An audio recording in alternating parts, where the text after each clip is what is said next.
Check, check, mic check, fire check, vibe check. Hey everyone.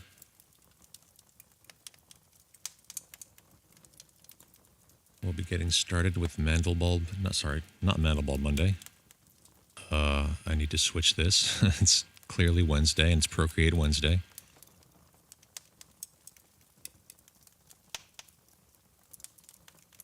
Yes, Procreate Wednesday, that's more like it. So we'll just hang out and watch this snowfall for a moment while people file in. Get started at 2 o'clock, and I'm not sure what we'll do today. Didn't really have a plan. Chum Slick and I yesterday discussed maybe doing some animations. It could really be anything. You can, if you have Procreate and you want to follow along or not follow along. And in fact, if you want to use Photoshop or whatever program you use to do art, come hang with us and just chill, just hang out in the chat. We'll talk art, we'll talk life.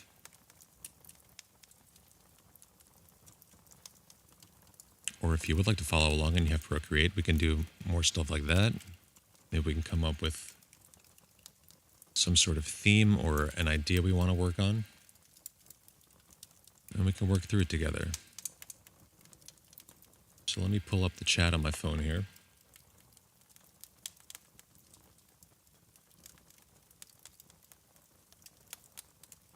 Make sure the audio is working correctly. Although I must say, in the past couple weeks, audio's been fine. Ever since I uninstalled the Discord desktop app, audio's been fine. I also had to reinstall Voicemeeter, but everything seems to be fucking great now, so hopefully it stays that way. We're all out here figuring out the streaming thing as we go. So let's see, is the stream actually working? It says I'm live. Here we go. Check the audio. And we're good. Gotta check though, always gotta check.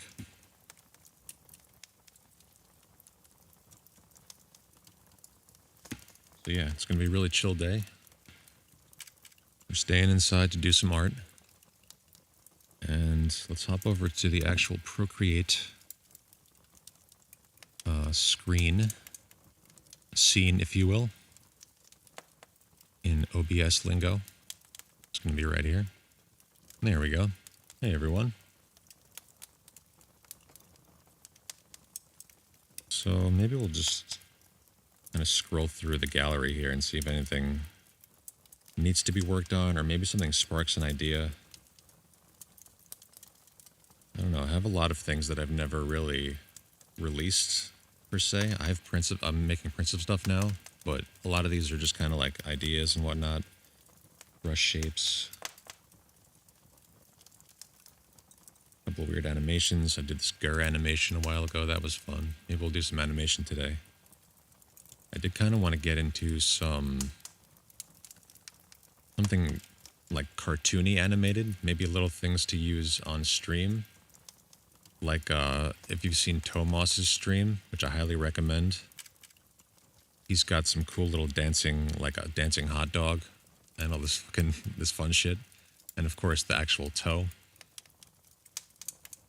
But maybe it would be cool for Tendril TV to do some sort of little animations like that. Like I don't know, maybe like another little TV screen that has something happening on it. That's like a cool little animation.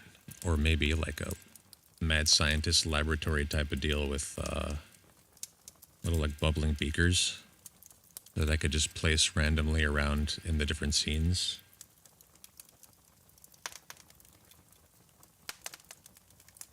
And I did use the animation, or the GIF export feature in here to make a custom GIF for subscribers. When they subscribe, the little TV pops up instead of the running zombie. But you know what? I'm keeping the running zombie for followers because that's classic. So let's figure out what screen size we'll use here. This could be a smaller thing because it's not going to be something that's going to take up the whole screen. So we'll work smaller. That way we get more layers. So I need to go in here and clean up this whole list of new canvas or all the custom canvas sizes, because a lot of times I won't find the one I need in there, but I know it's there, so I'm just like, oh, I'll make a new one.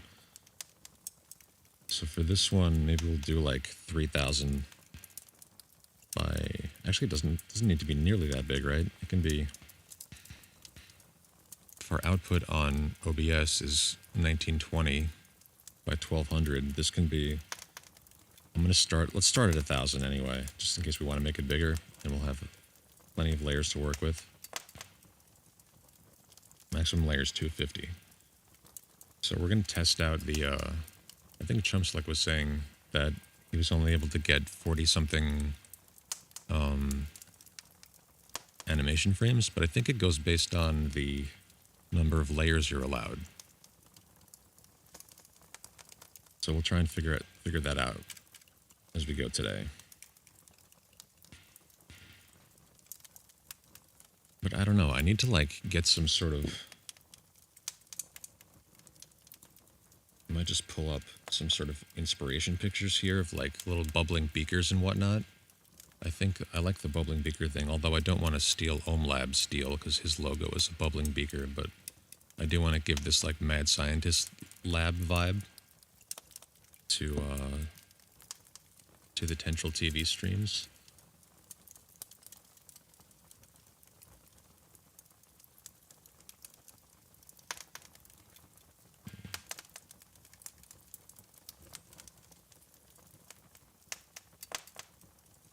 Like, yeah, like an Erlenmeyer flask.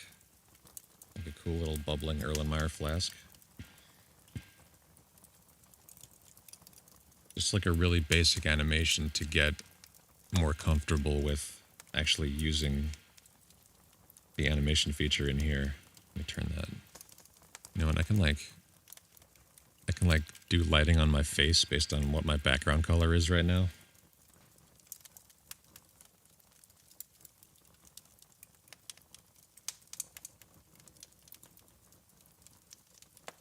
Okay, so not red. I want to let's use black as our background color for right now, and later we'll invert it and use black on white to draw, and then use the handy dandy invert feature, which I think is a new feature because you used to have to go into the magic wand to do that in the curves. Let's go to our crystal pen. This is my standard sort of pen for doing what I would consider to be like ink, like Sharpie ink almost, except it's not, actually this is the wrong one. Do the pen hard edge. It has a little bit of a streamline to it, so it smooths out the line.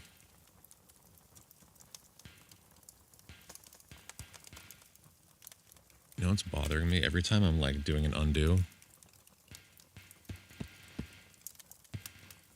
you're hearing it in the mic. I don't know if I can do anything about that based on my mic settings. But how we doing out there? See, we got 2 people watching. Who's with me right now?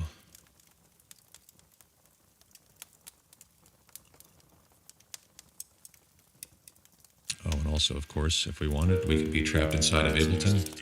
And if anyone happens to like this voice more than my regular voice, just let me know and I'll leave it on. But for now, we're not trapped in Ableton.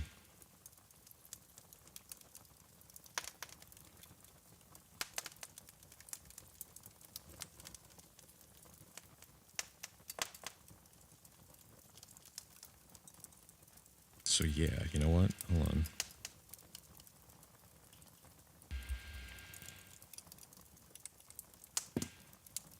Give me one moment. Just gonna make sure I'm not gonna dox myself by doing this, but I'm gonna open up, okay, yes, let's look for Erlenmeyer flasks on Google.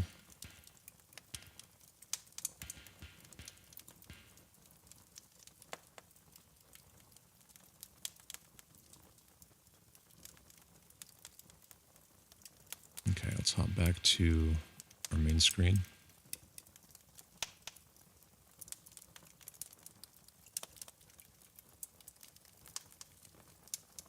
Let's just take a look at some of these. These are fun. Like I want to do something, you know, that has liquid in it and then has a really basic bubbling animation going on.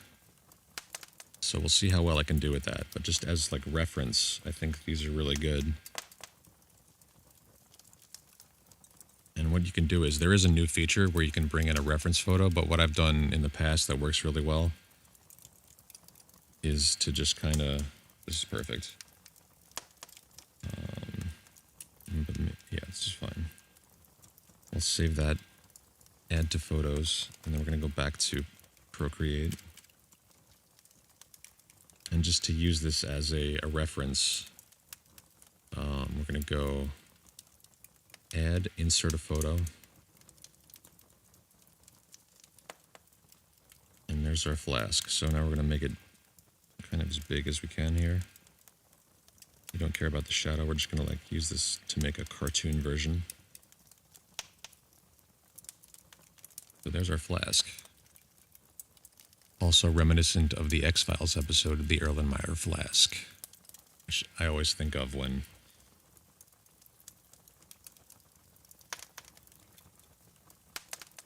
okay, so here's our layer. We can turn off, actually leave the background on, make a new layer. And this is going to be where we actually draw our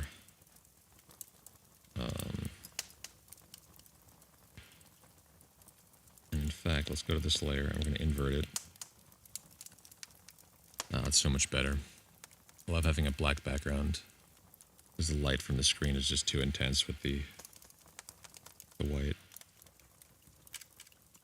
Okay. So first we're just going to kind of do the basic outline kind of deal. Maybe that's a toothpick. That's a good line weight.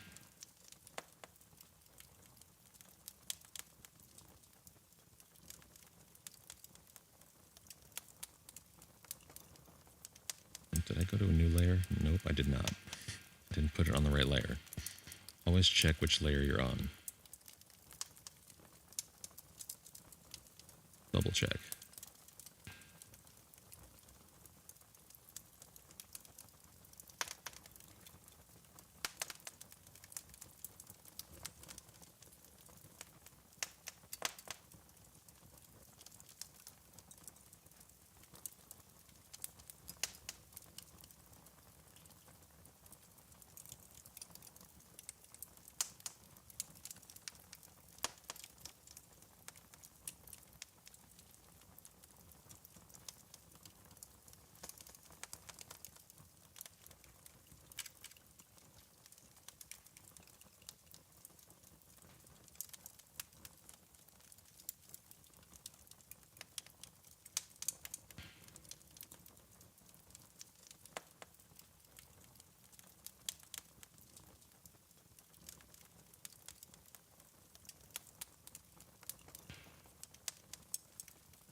You know what? Instead of that, it really should just be an oval shape. And this is when the quick shape comes in really handy. You can do these perfect sort of ovals and circles and squares. And by the way, I don't know if I've gone over that, but like you do a circle like that, it's not going to be perfect, but then if you tap with one finger on the screen, it'll snap to a circle. Otherwise, it'll just be sort of close to whatever shape you made. So if it's an oval, it'll be an ellipse like that. If you do a sort of a square, it'll do that. And then you could snap it to a square by tapping with one finger. So it's really handy.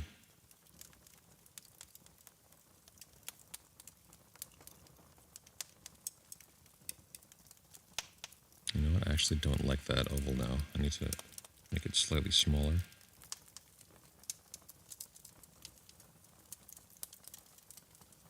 And then I'm going to say edit shape, and then you can kind of go in and adjust it a little bit.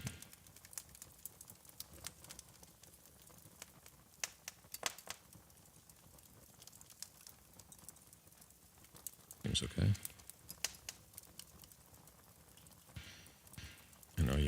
the pinch and zoom has been giving me problems recently.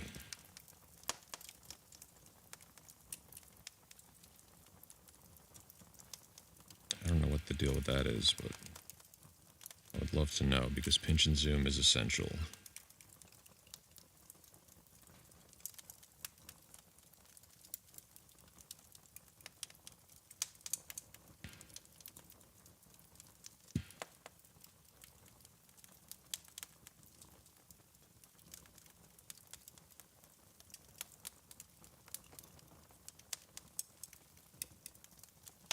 Also not sure if I want to have the bottom be...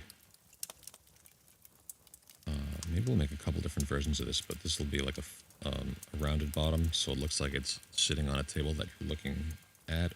And also want to make one that kind of can sit on top of the TVs.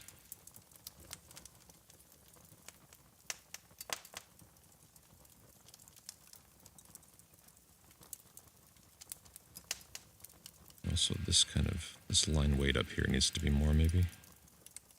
Just to give the impression that it's like the ridge.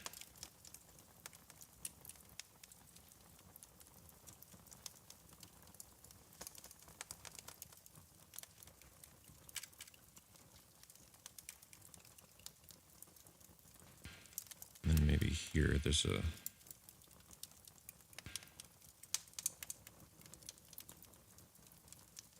of those.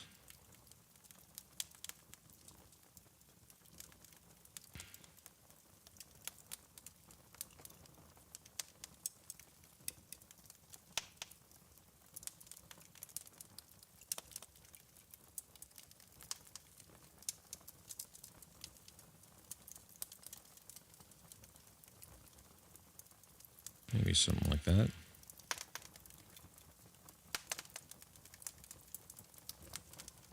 Yeah, maybe we'll even do these lines here.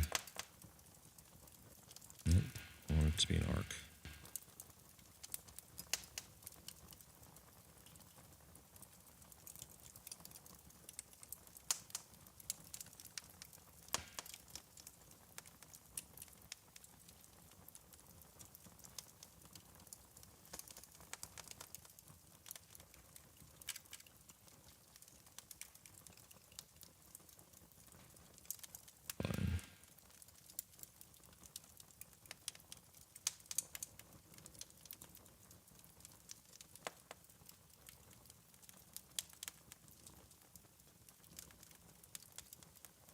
I'm now realizing that I should have had a snack first before I started the stream.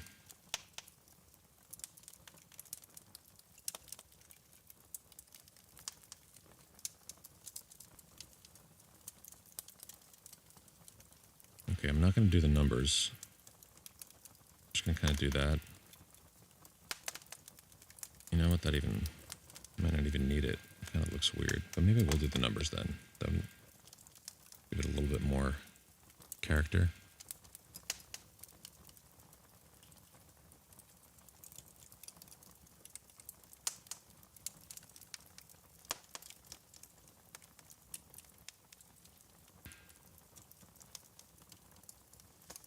Let me redo these lines real quick.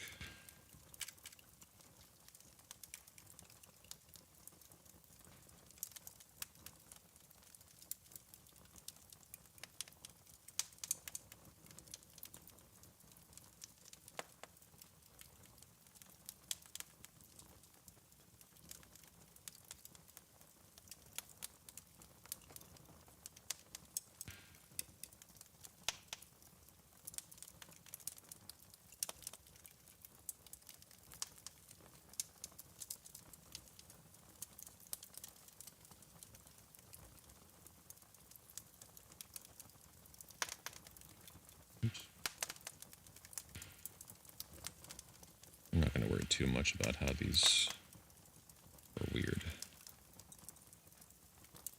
Just giving that slight curve to it.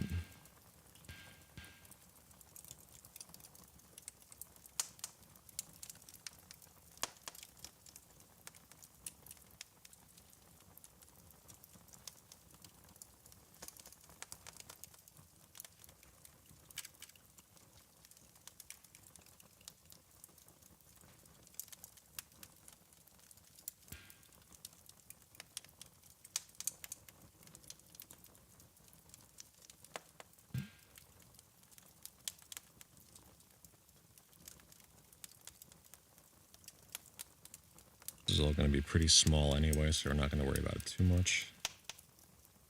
And I'm not going to do that other one. And then I'm just going to kind of do one of these deals where there's like, actually turn off the reference image first. And then I do want to look at some other like cartoon Erlenmeyer flasks.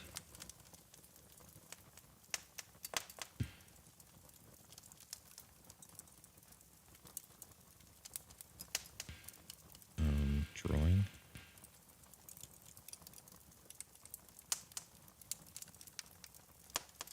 Sometimes I see stuff like this where, yeah, like this one, where there's that little line around the inside that gives it more depth and it gives it that thickness of the glass. I'm gonna do something like that.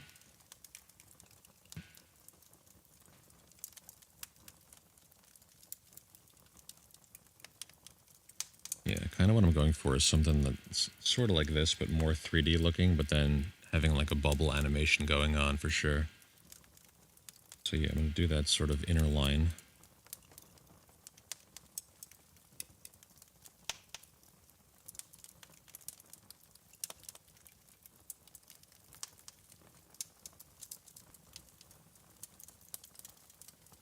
And then we kind of have to determine where the liquid line is. So maybe it'll be somewhere in here. Like somewhere, yeah. So if we start here, let's get that inner line going.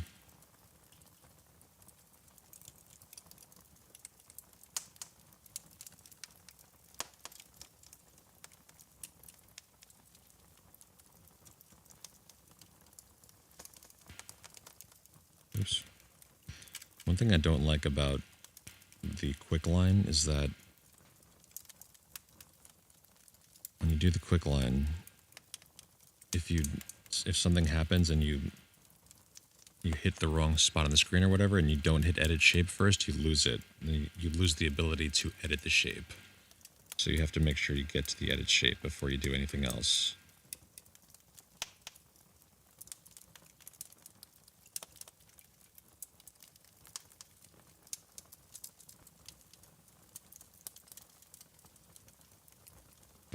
That's too weird. I need to redo the first line again. Maybe it should be slightly thicker.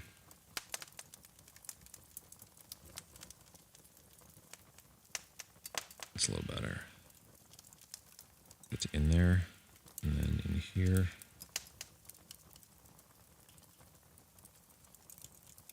It's pretty good. Doesn't have to be exactly the same distance from the side of the flask.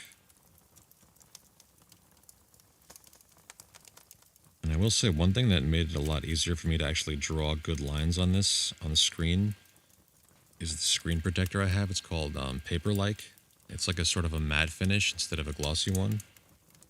Really nice. It gives you a little bit more texture when you're drawing, a little bit more of that resistance that you get with paper. See if I can edit this a little bit.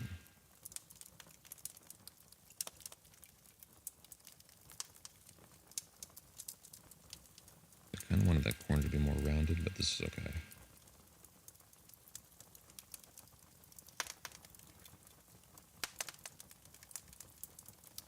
Glass has imperfections too, so maybe down here. See how it's a little bit, it's not quite the same as over here. Hey, Chum Slick with the raid. How you doing, buddy? Welcome to the show. Welcome to Procreate Wednesday, where today we're doing Erlenmeyer flask tings, because I didn't know what else to do, and I want to make some cool little animations for Tendril TV.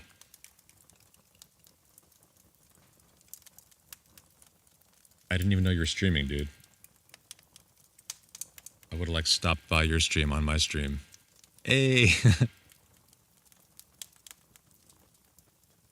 Okay, so now we need to do like the surface of the liquid. So this is going to be like a bubbling, animated sort of Erlenmeyer flask.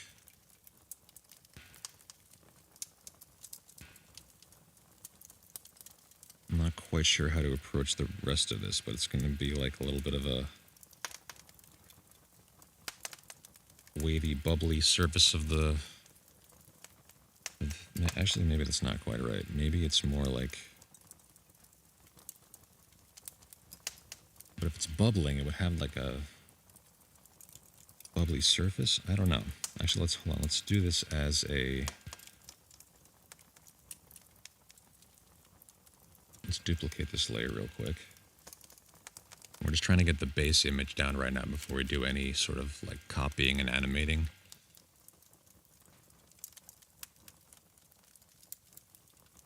Also, I want to look at some more of these. Let's go back to Google for a minute here. Close all this stuff. We're looking at some of these just for inspiration.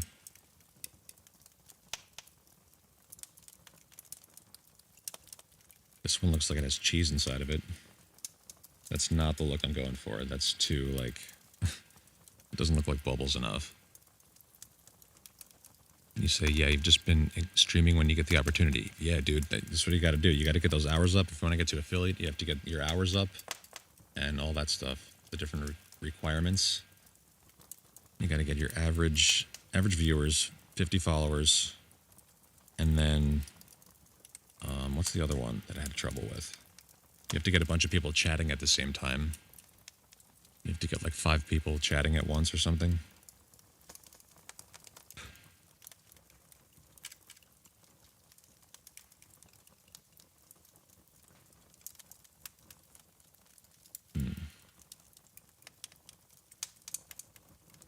So these are all like really basic drawings of what I'm kind of going for, and they don't really have that same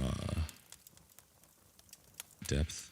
I did just see something here. I might take this image and steal this at some point and use this as the basis for something, because this is a really nice, like almost vector kind of black and white images to use. So okay, let's go back.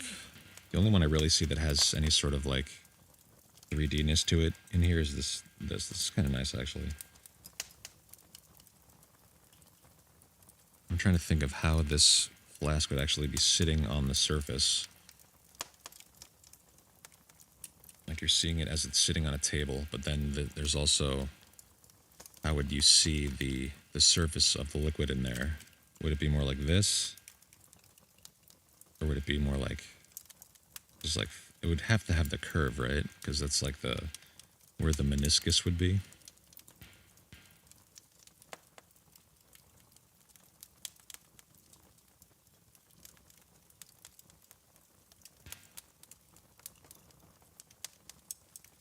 It's hard to get these shapes right. That's why I'm so psyched about this, the quick line and the edit shape.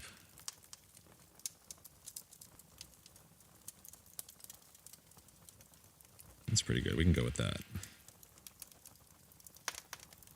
This will end up being pretty small on the screen anyway.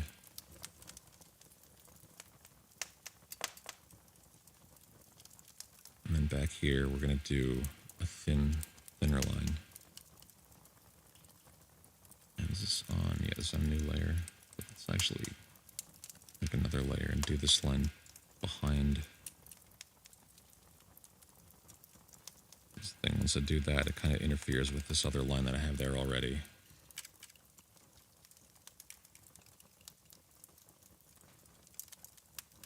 And it looks weird because now the, what am I doing? I'm going to take all the numbers and put them on a new layer. And this is also another useful, hey, Optic, imagine not knowing Procreate is a software. Yeah, I mean, it's like, I guess unless you have an iPad, you might not know about it. Optic, do you have an iPad? Are you following along with us? Procreate Wednesday, motherfuckers. Let's go. How you doing? Optic, did you get your mix finished? Is it all done? Were you up all night and now, like, you're just, like, all right, now I'm going to go to sleep?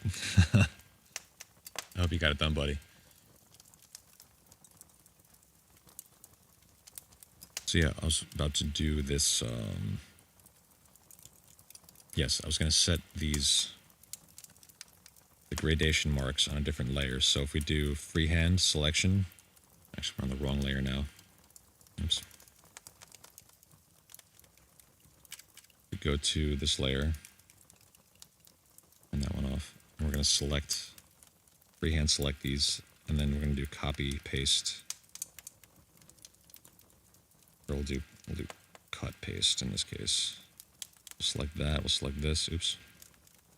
No, let's do copy, paste. Now it's a new layer. We'll go back here again. Select this part.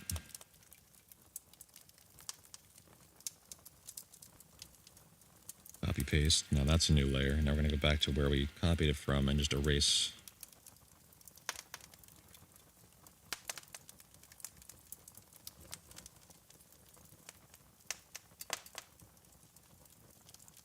Just erase where it is. And then we're going to turn that layer, those two layers off. This would have been way easier to just do it from the beginning, but cool. So now we have that. Let's keep playing with it. I'm going to redo this line here. There might be a lot of backtracking today. Optic says was up till 5 a.m., but I've decided to not send it to them. Oh yeah? What happened? I doubt it's because you didn't like it, right? It's because you had some other existential reason for not sending it, maybe? Cool. Because I know you're going to send them a fire mix, dude. It's not because of that. Okay, so let's go. Yep, we're on the right layer. I'm going to do this line over. Today's just going to be a super chill stream with, like, probably some backtracking and stumbling around. But we're going to figure out this animation thing, because this is, like, sort of really new to me. Doing any sort of animations.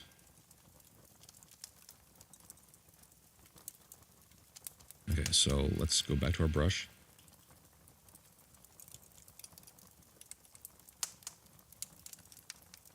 And this line kind of, it needs to be, I'm not sure if the weight is correct.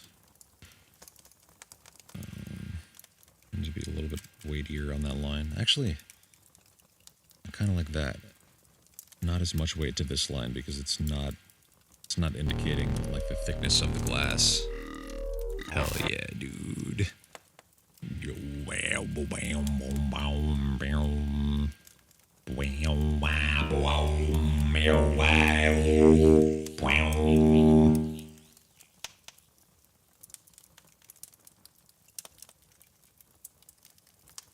So Optic, you say, so I thought about it and was like, damn, I'm putting a ridiculous amount of work and they aren't even running any promo for it? Dude, yeah, for sure. Don't, you'd be better off promoting it yourself. If they're not going to even like plug it in any way, shape, or form on social media, why are you even, what's the point? Yeah, I feel you, man. And that's bullshit because so it's a label, right? So like, what do? Did they make any content? No, they just have a platform. Yeah, 100%.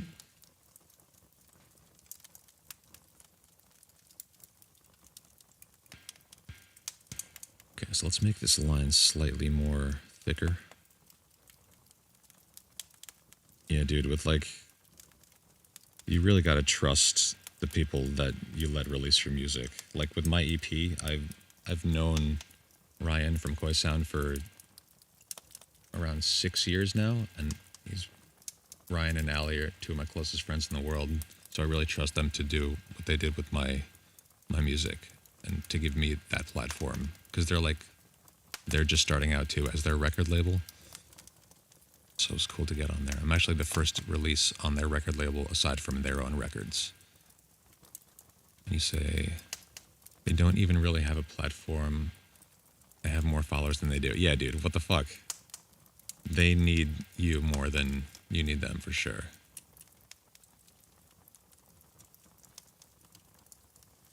Yeah, I think it's important. Like, don't just, like, I don't know.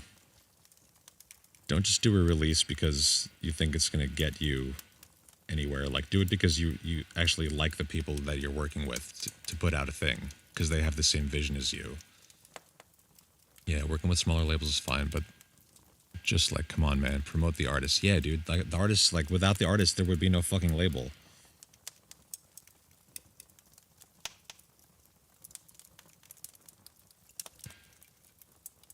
Can't quite get this line correct. Maybe. Okay, this is going to be the last one because I'm just going to do edit line. Let's do this. Boom. And then we'll do edit shape.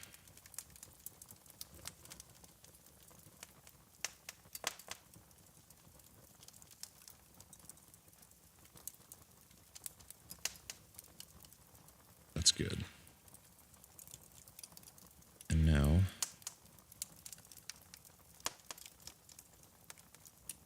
let's do this back here too. We'll do the same kind of deal.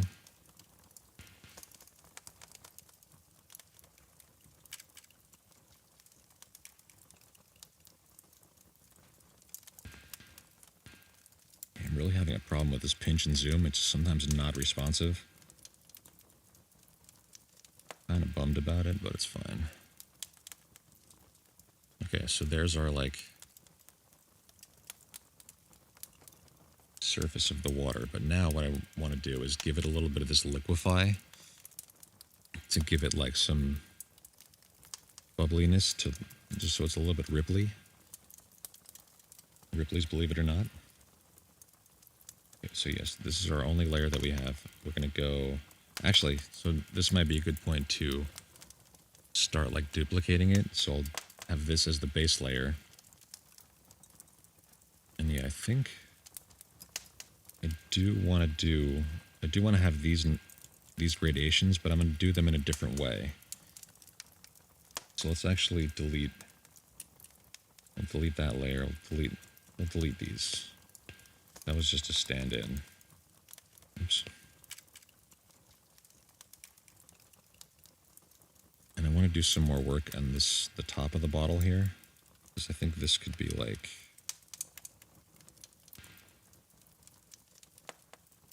that had a little more of a ridge like that to it. That might make more sense. Yeah, that looks better for sure.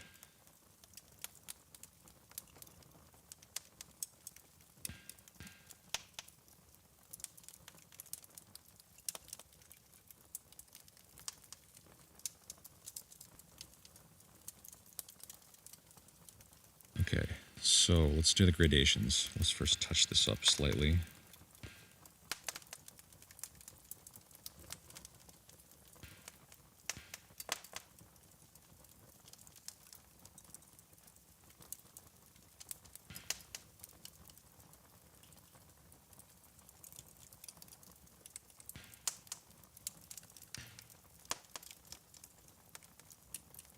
Do a little bit of erasing over meow.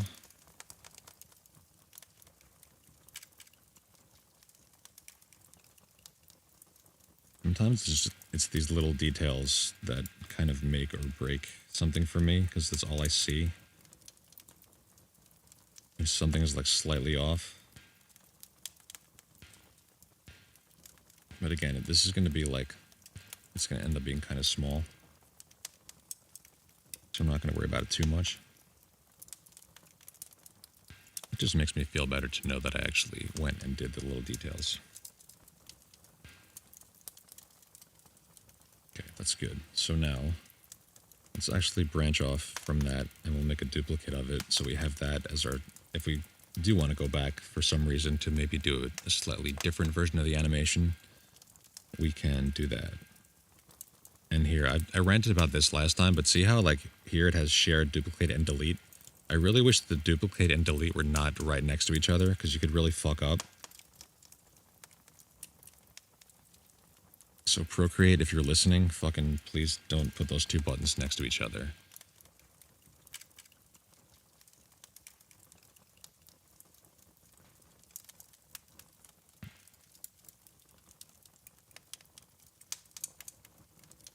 Okay, so now let's go in here. We can delete our... Actually, I believe the reference layer for now. We'll go to this layer. This will be our gradations. And we have the line to be not quite as thick. Maybe like that.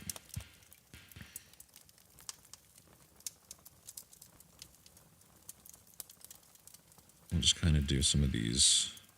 Let's see how that looks, if it looks correct or if it looks weird.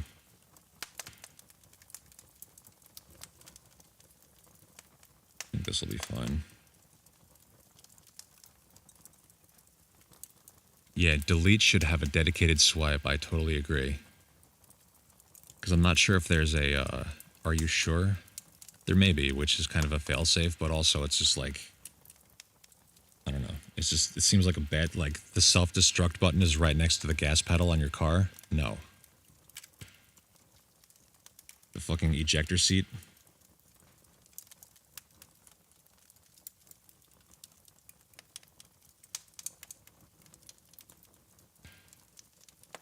Let me just look at some reference here again really quick.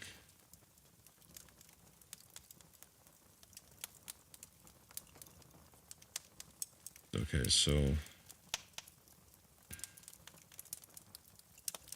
actually I want to look at actual flasks. Oh, wait a second. Did I,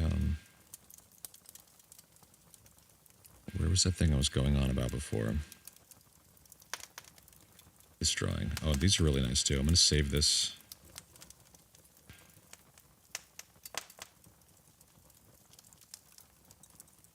Add to photos. So yeah, the gradations are sort of, they're not evenly spaced. Which is always really interesting to me how they get the gradations correct, because the bottom of the flask is wider, so they have to take into account all that stuff. Okay, so we have that saved. That was cool. So now,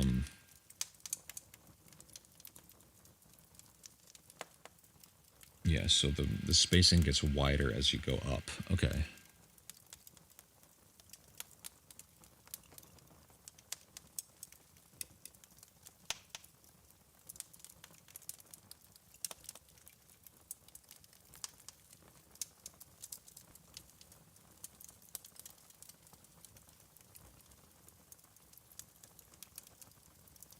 Something like that, and a couple more going up further. Oops. Sometimes when you want to do an arc, it'll still give you a straight line. I hope they make some improvements to the quick line feature. This is really an awesome feature.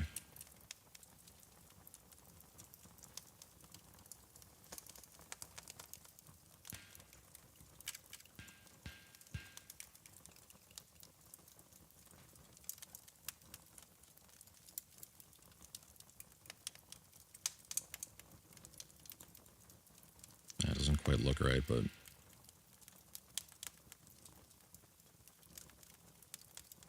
you know what? It kind of makes more sense compositionally to just have the 4 lines down there.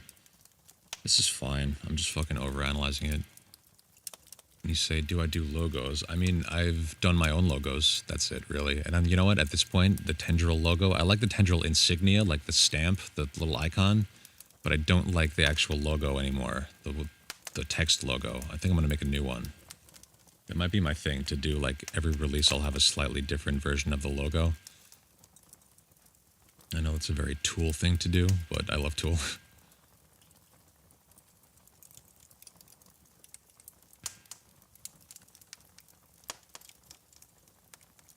But yeah, I mean, I've pretty much only, you said you spent $200 to get my logo updated for 2021.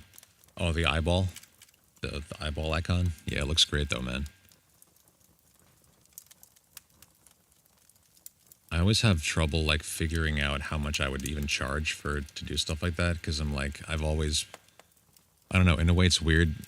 One of the reasons I became an artist was because I wanted to have art, but I didn't have money to buy any art, so I started making art.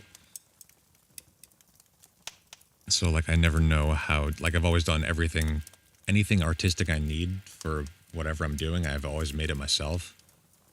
So I don't even know, like, what going rates are. Like, I guess 200 is, like, I guess that's pretty good. I have no idea, honestly. Because I'm never, like, calculating hours of how many hours it takes to do something.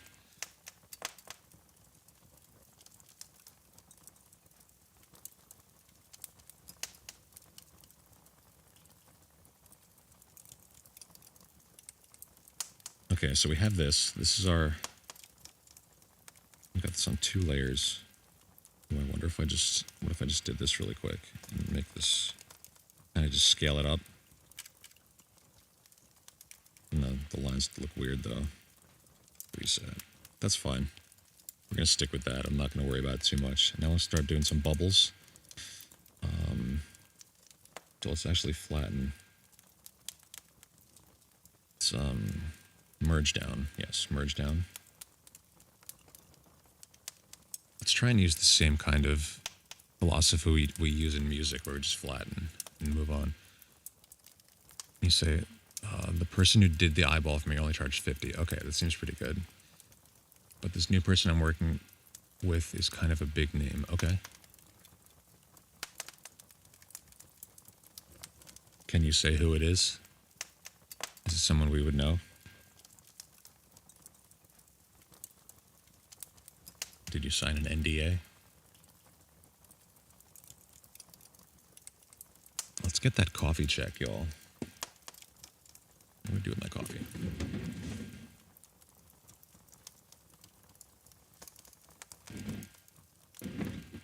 His name is Survive the Trap on Instagram.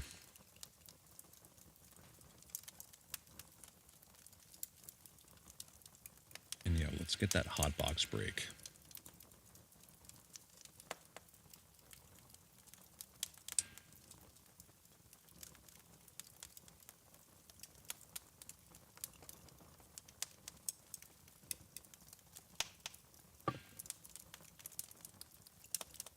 I want to see if I can just fix this mic real quick, because every time I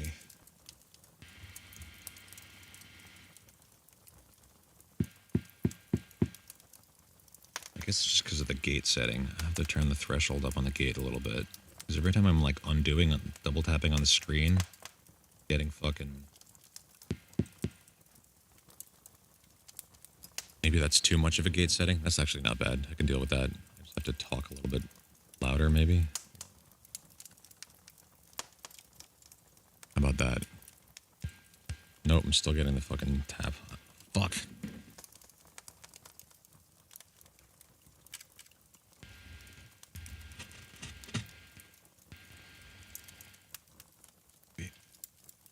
Make sure.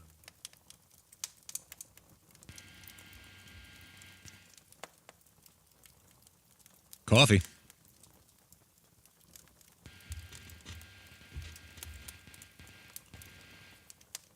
Just have to shift that back enough so that my mic stand is not actually touching the table.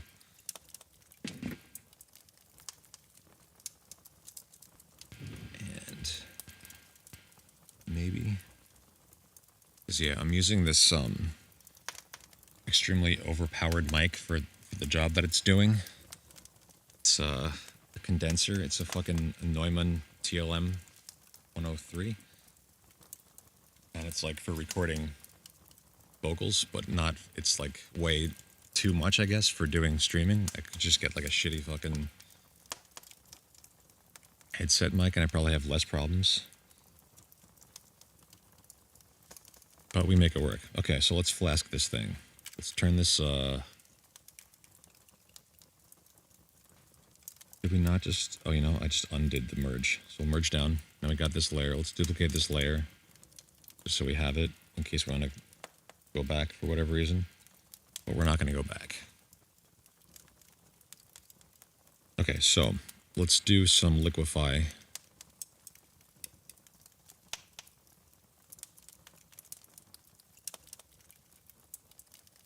And we're going to give a little bit of like a ripple to the top of the water.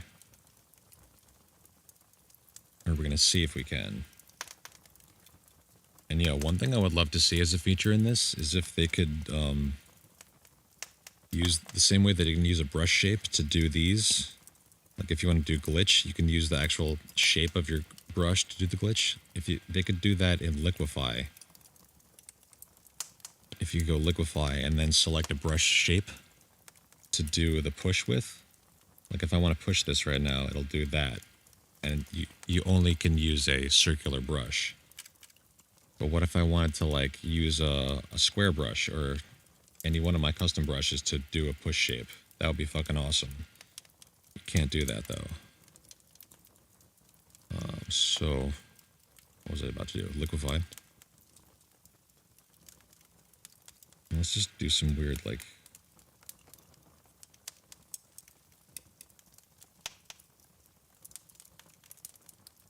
Does that look right? Maybe it doesn't look right.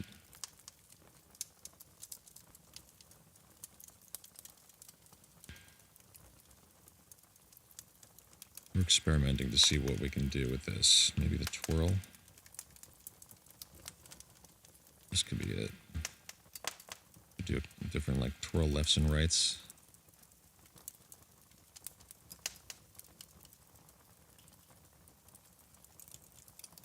It kind of makes it ripply.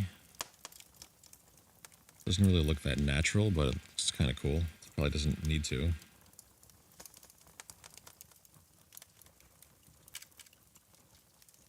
Just kind of needs to give the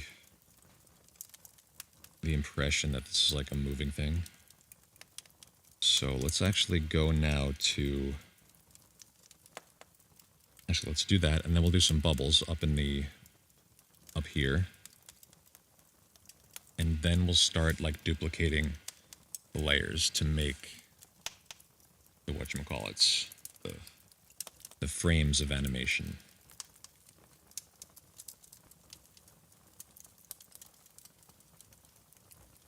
So, yeah, we'll go with that. We have our original. If we end up feeling like that doesn't look right, or if we want to improve our animation later, we have the original to go back to.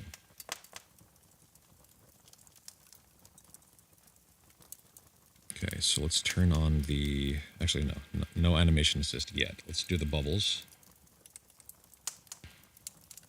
And these are going to be easy because we can do quick shape. One thing about quick shape, when you're trying to do a circle, you have to actually, like, get the circle to fully close. And then you're good. But if you leave a little gap right there, that's it. You're going to have the gap, which can be useful too. And also when you zoom way out like this, yeah, you can see how it's like made of pixels. That's pretty cool.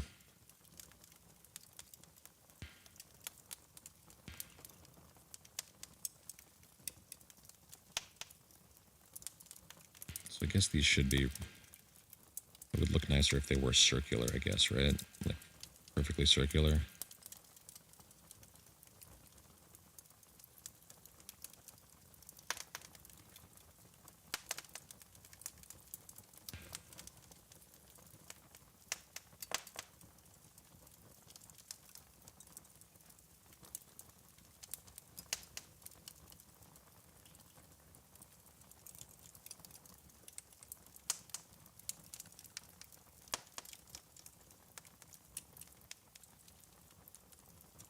Yeah, it would also have bubbles like down in the water, right? That's like the classic mad scientist shit with like bubbling beakers and whatnot.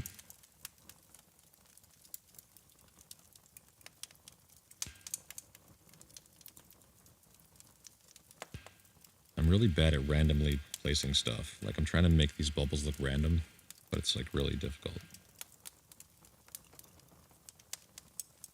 Then it does start to look like cheese again. Like the one I was fucking making fun of.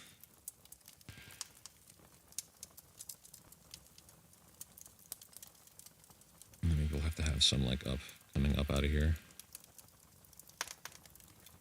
And in that case, what we have to do is actually make the canvas bigger.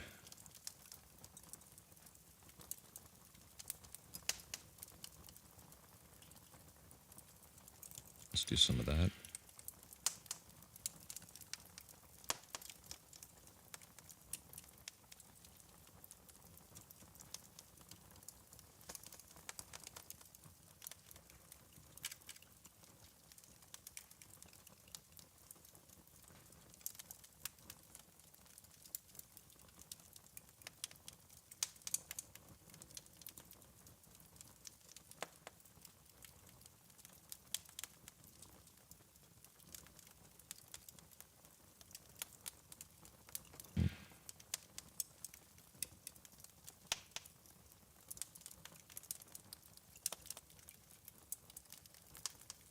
Hey, Seek Dubs, welcome to the stream.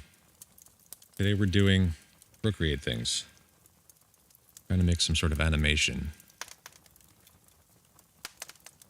Hey, big sister, welcome to the stream. Cool, we got like a little mini raid. Did you all come here together? How are you today? Hope you're well. Mini raid, let's go. Let's fucking go, y'all. So yeah, we're trying to do an animation to explore this feature within Procreate and also to make some content for our stream, for our Saturday night Tendril TV stream. Just as some flavor to add to our scenes in OBS.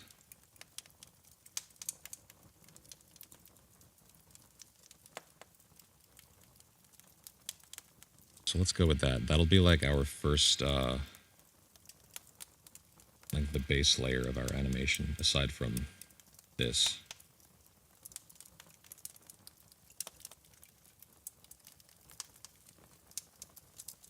So let's save that by going to the gallery. Go back. Let's actually,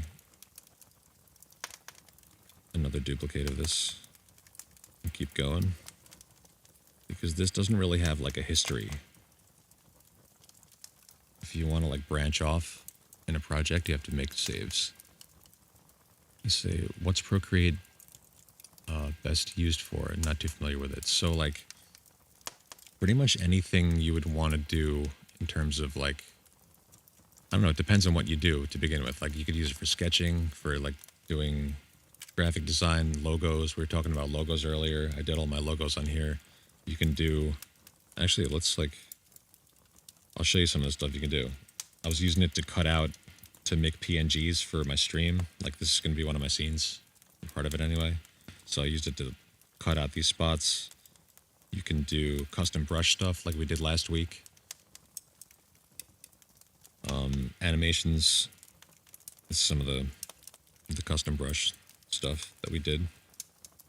Kind of building these creatures out of a specific brush shape. It is kind of like an alternative to Illustrator, yeah. Like you could do photo editing as well. Anything that you might want to use Illustrator or Photoshop for, you can kind of do in this. It doesn't have as many features, obviously, yet. And who knows if it ever will, but it's kind of trying to compete in that market, it seems like. But yeah, like, I don't know, I used it to fucking make cover photo. Anything I need to do graphically, I do it in here. Just because I feel like it's very accessible. And like, I already had an iPad. Actually, that's not true. I bought this iPad to use this, but I've been using iOS for years before that. Yeah, custom brushes are sick, and the Apple Pencil is very clutch. I agree, chum. And yeah, once you get used to it, and if you kind of customize your iPad to make it a better experience, like I have this matte screen protector on it that makes it feel kind of like paper, which is nice if you're used to drawing on paper. So anything you want to do graphically, anything you want to do graphically, you can pretty much do on here. And you'll probably find that there are features in here that you can't do in Photoshop and vice versa. Putting flame stickers on the iPad.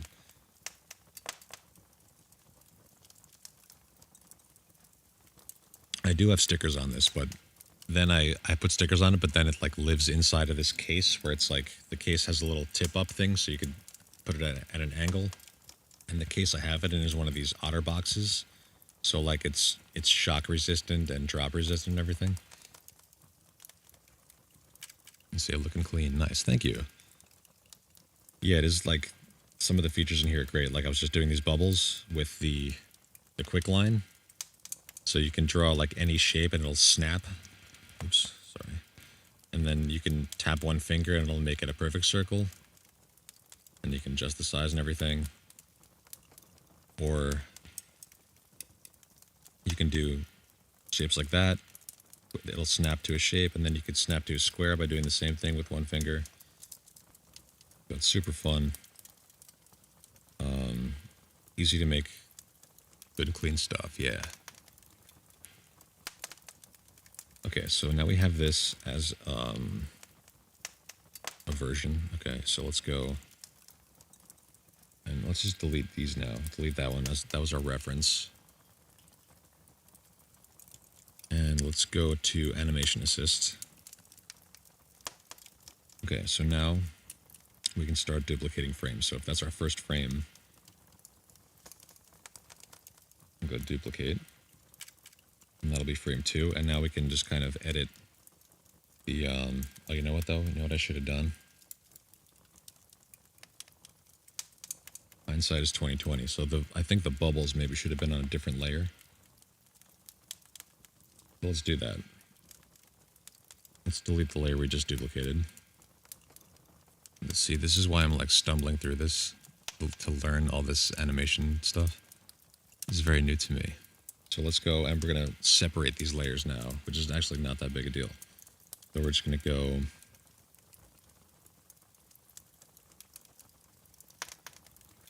how did I do that before? Oh yeah, selection. Okay, bear with me, a little bit high. And we're going to go freehand. We can just select this. You know, that one, I'm just going to delete that one and do it over. Select a bunch of stuff.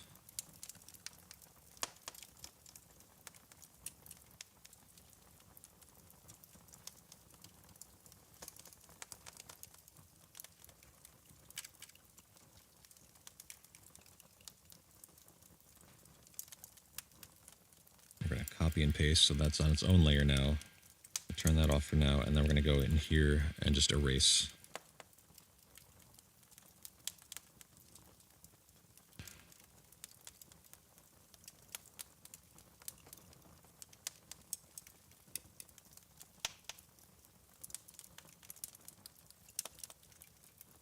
Here. Erase it a little bit more carefully.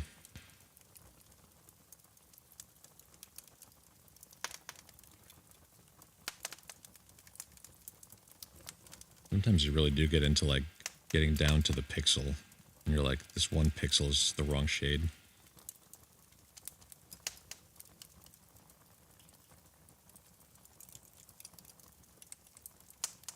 Okay, that's good. So now we have separate layers.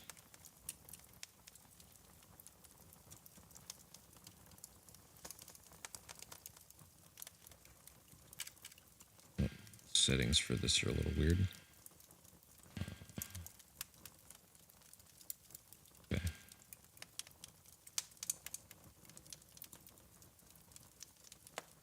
Okay, so now we actually have to group these. So we have to combine those down, and that makes it into one frame. And Optic says, damn, so you're doing this on your iPad? Yeah, dude. iPad Pro. It's the 2017 model. And yeah, it's held up really well for the past couple of years. And I can honestly say, like, I still have my OG Generation 1 iPad. So they hold up really well.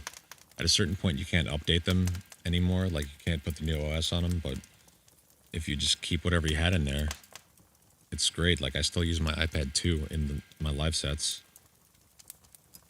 The OG iPad still works, but I can't do anything with it anymore. It's kind of like, it's really obsolete at this point. And Shum says, if you make this into a visual, you should call it the Fizzy Vizzy. Good one, Shum. And, okay, so we have that. This is a group, which means...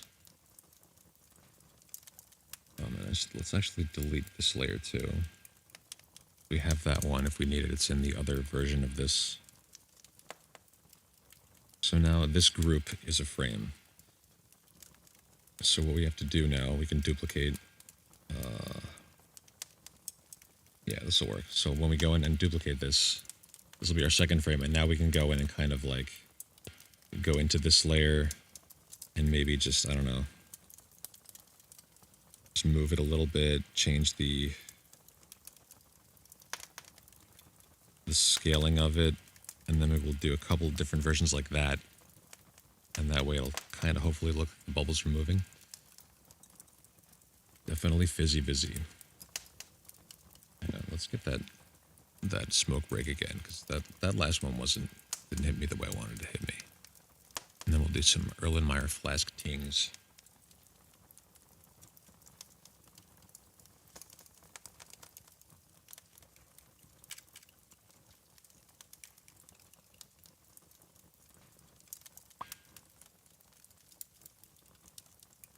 Cheers.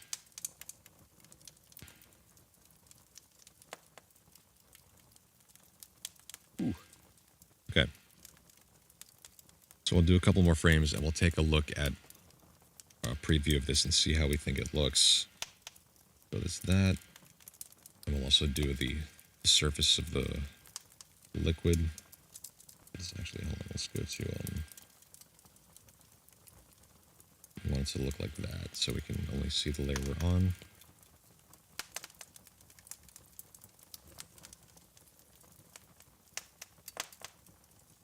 Well, let me go, oh, there we go. So yeah, it'll kind of be like that. Just kind of got to get the surface of the water moving now.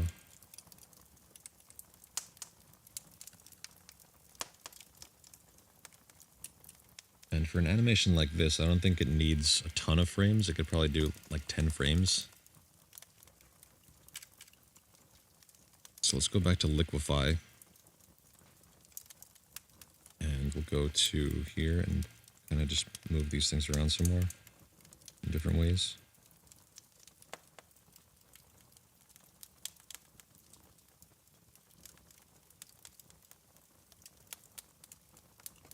Maybe we'll even add in another little bubble or two.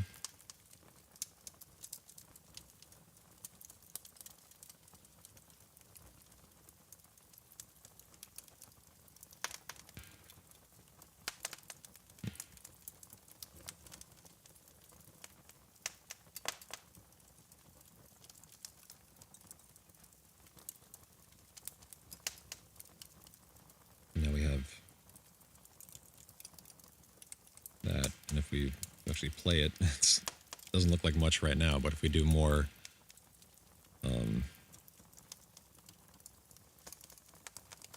more layers, and maybe we'll even do some stuff where the bubbles are like forming on the bottom of the flask and then moving upward. Because right now, I don't know, that the movement doesn't totally work, but let's just see what else we can do. We're going to duplicate this again. Let's go into the bubbles. Maybe we'll just rotate them back that way. And do that. And let's just not even think about it too much. Oops. Not clone.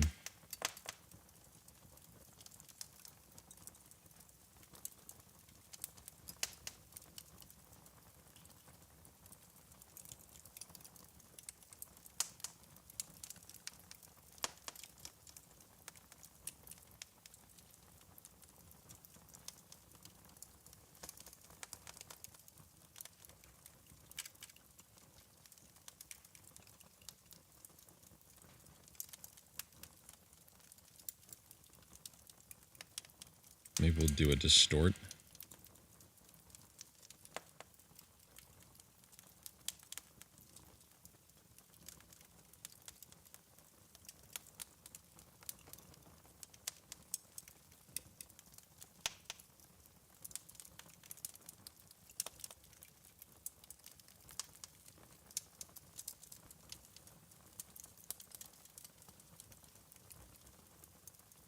That's actually not bad. Gotta use the onion skin main.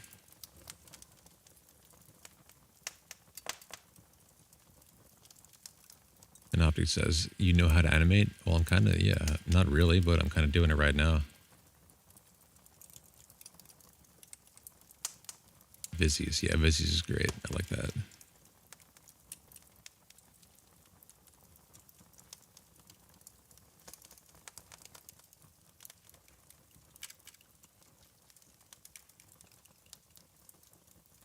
So let's do some more frames. It doesn't look like natural at all, but it's like, I kind of like the appeal of that also. Like it's going to look really almost out of place. Optic says, I used to make animations a lot back in the day. Yo, let's fucking go. Do you have any of them online we can watch? So I was super into it for a while. Cool, man. Yeah, dude, like film film and like visual art is what got me into art in the first place back in the day. The only animation I think we did was in film class. We did a stop motion animation that we shot on Super 8. I don't think we ever did any drawn animations in school or anything, but yeah, like that, having the exposure to film early on was a huge influence on me, especially animation, like cartoons growing up. Okay, so let's go here. We're gonna duplicate this layer again.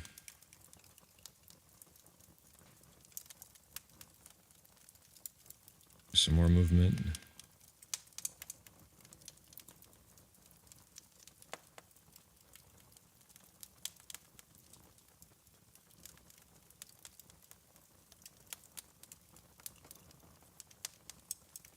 More liquefy.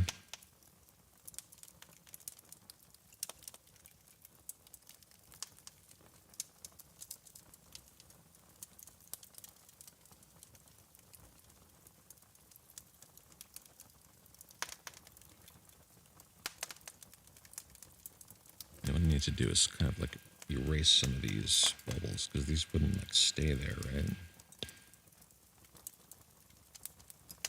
Like some of it, they would be popping.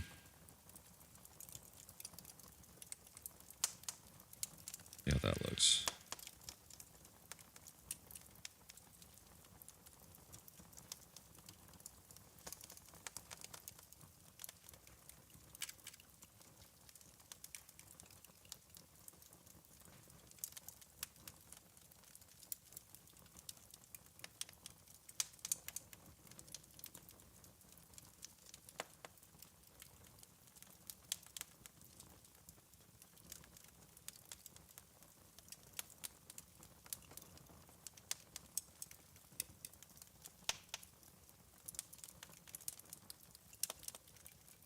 Actually, kind of dig that.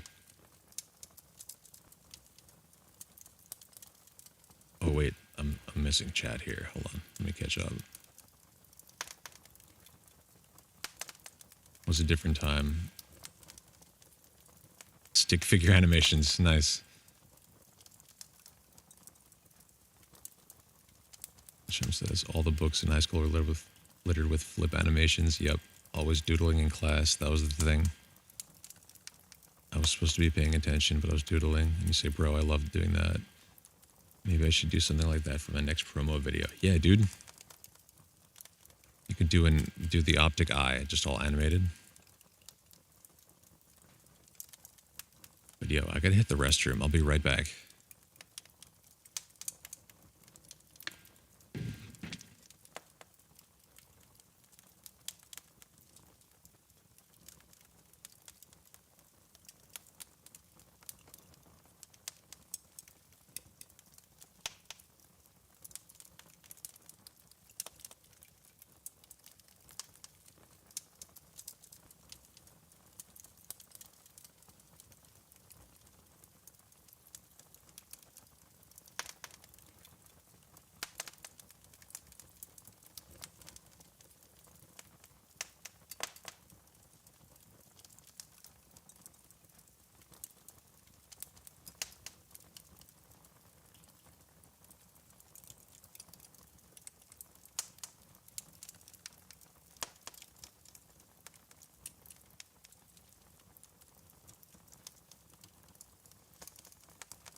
Quick, post non-phosphorus elements in chat.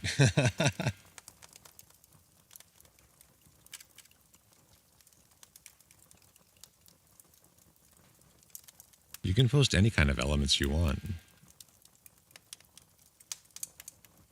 Dude, how do we like... Wait, can you actually post an element? Can you like email carbon to me somehow?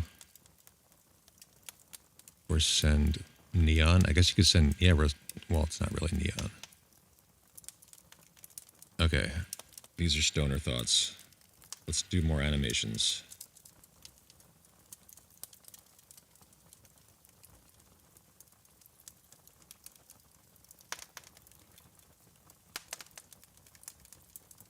Okay, so let's... It just looks so silly. Like, it kind of works, but it's just totally wrong. I need to do the bubbles in a different way. So they're kind of like percolating up from the bottom. More frames? I guess I could do more frames, but like, I kind of just... I did the... I took the cheap way out and kind of just like... I didn't really draw the other frames. I kind of just edited the frames I had already by copying them and just moving them a little bit. That's why it's all like jittery. I should have really just taken the time and drawn stuff, like drawn a bunch of bubbles that start forming on the bottom and then they start percolating upward rather than just kind of like randomly moving shit around. That's true. Yeah, I was thinking like if I had like 5 frames, I could do it. But they have to be like really good 5 frames. And that might be something I look into deeper off stream, but like I think this is good for us all to look at this animation editor. Because I'm not that familiar with it and it helps me to like talk through it as I'm working.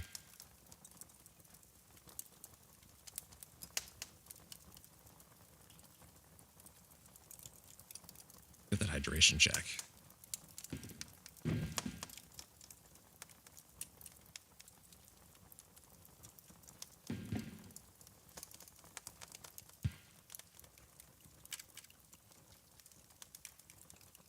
Okay, so let's see.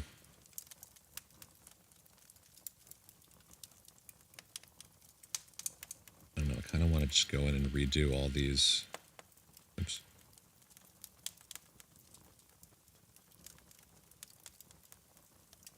Let's actually see how it looks without.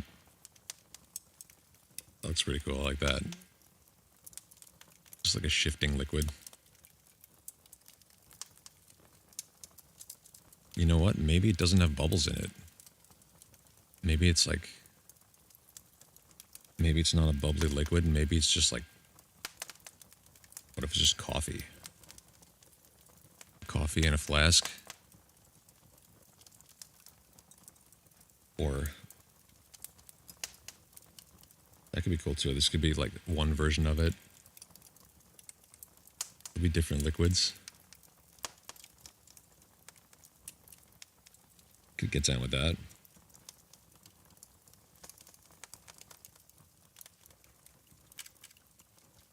Let's do a couple more frames of this.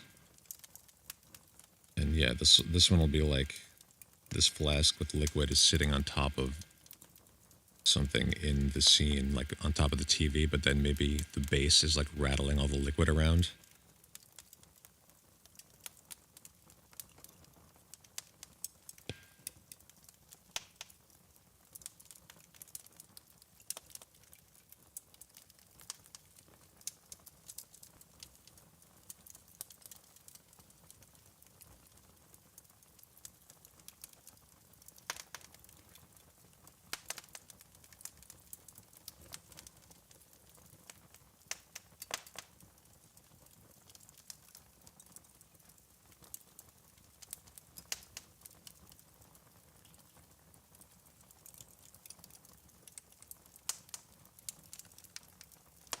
That's pretty fun.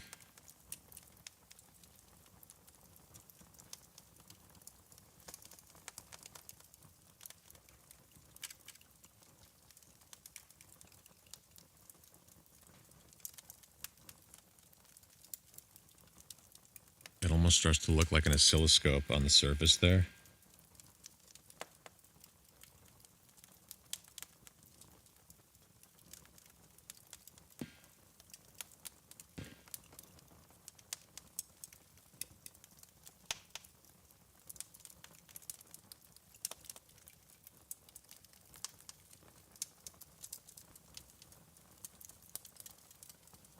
of like that.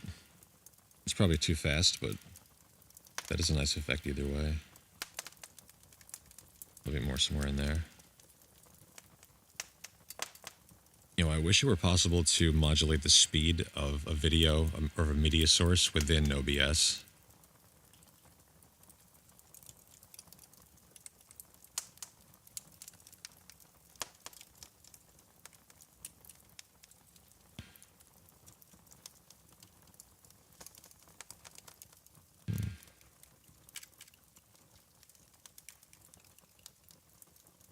Okay, let's keep doing some more frames.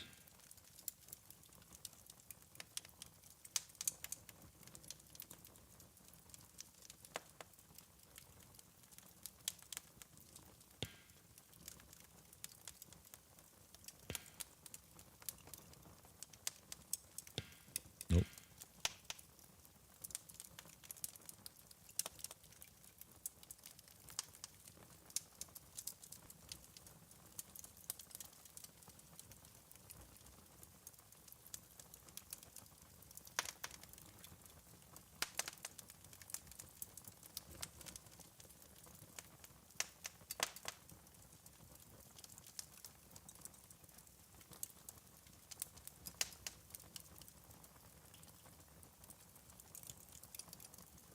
You say if I use onion skin, it'll make it easier to get a smoother animation. Okay, so hold on. Onion skin frames. So is it the opacity? You have to turn the opacity up? Or is it like... Oh, wait, okay. So like this will animate, it'll blend. It'll kind of like interpolate. Hold on.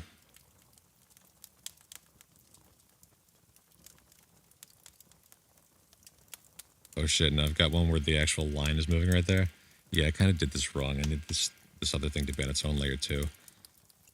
That's pretty funny though. Let's see which layer it's on.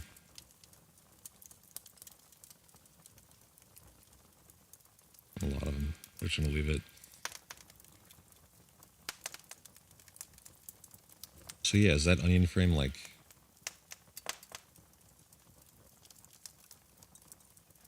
max? It allows you to see the previous frame. Okay.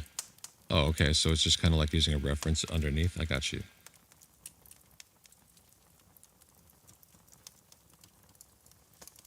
Kind of leave it somewhere around 30%. Okay.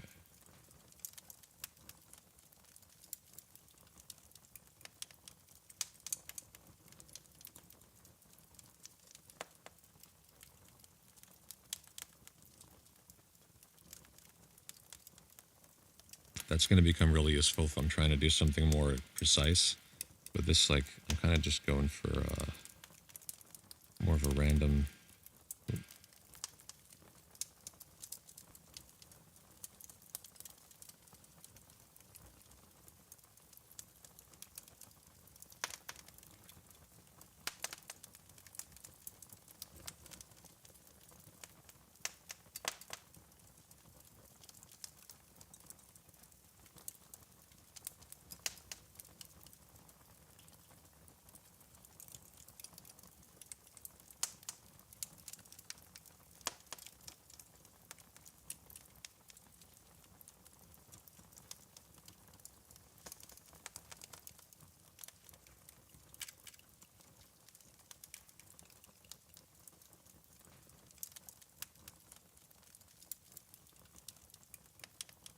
kind of wacky.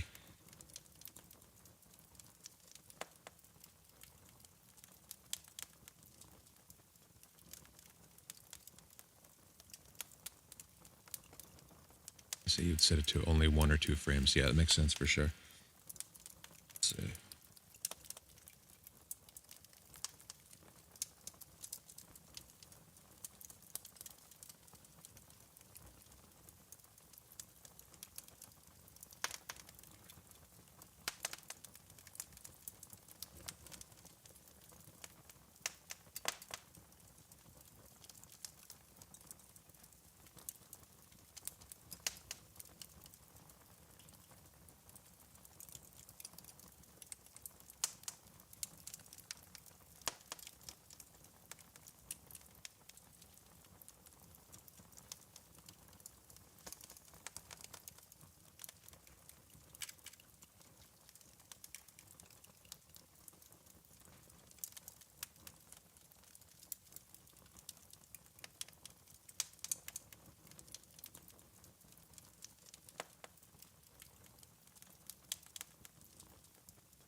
I just had to go and fix this thing. It's driving me crazy now.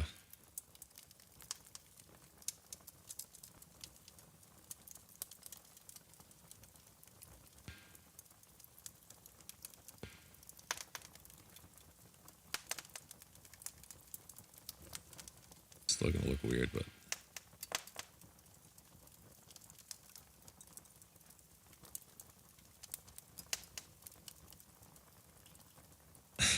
this is fucking dancing. Little line.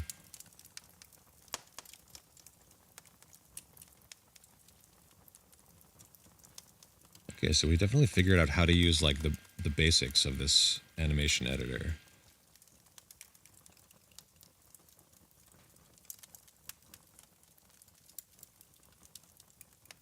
Now we just have to improve our animation technique. So like in this case now, I can't really go back and I could just copy the layer, but it's kind of annoying to do that. Say water is insanely hard to animate, to be honest. Yeah, like I wasn't trying to go for like total accuracy. I just kind of wanted to see if you can make it look somewhat like cartoonish. Like it's obviously not going to have like proper physics to it, but like it could look like something that maybe would be in the background of a cartoon.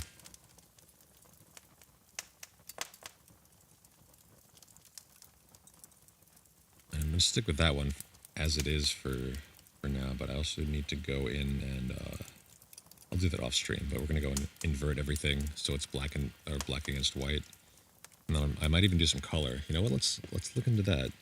Because I think now, again, this might be hindsight, but you probably want to do, if you're going to do color, do it before, I guess. Like maybe this liquid would have been beneficial to do before we duplicated everything.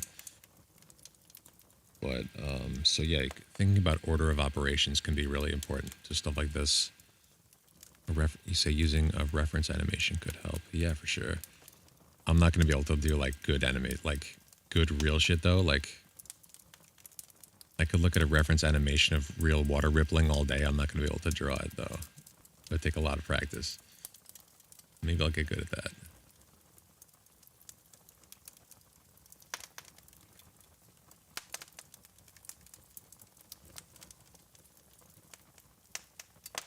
Okay, so let's actually, since we have our branching off point, let's go back to here.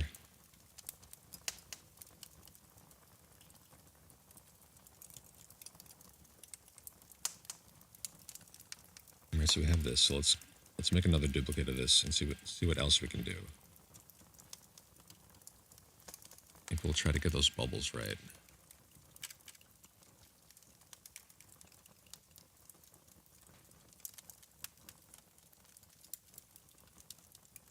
Let's actually delete that layer.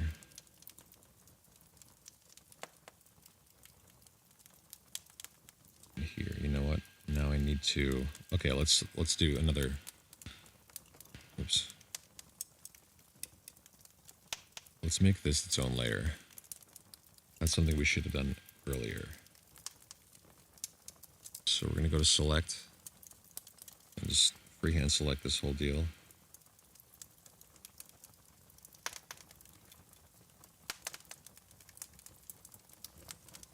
And we can clean up those lines. Actually, it won't even really matter too much. It's not going to move. It's just going to move up here only.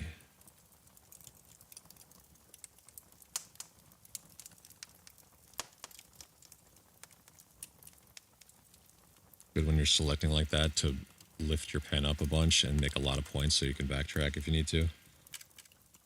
So we're going to do copy and paste. Let's actually do cut. Let's do cut.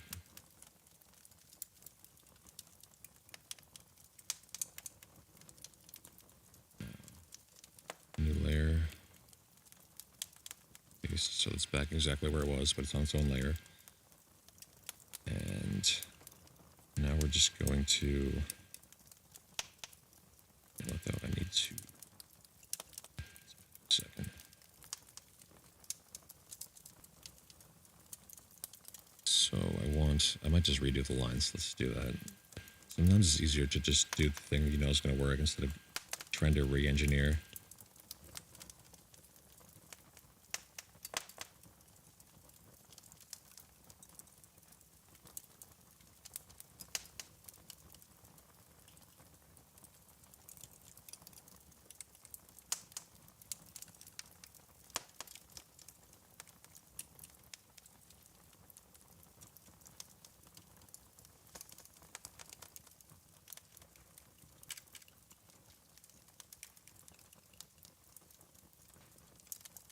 And you can also do the quick line with the eraser, which is really nice. So it makes cleaning up these kind of things really easy.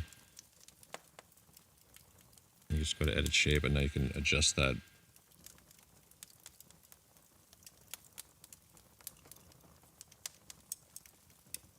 That's a little bit off, but you get the idea. Okay, so now this is going to become its own layer again. I'm going to select, get the hydration check.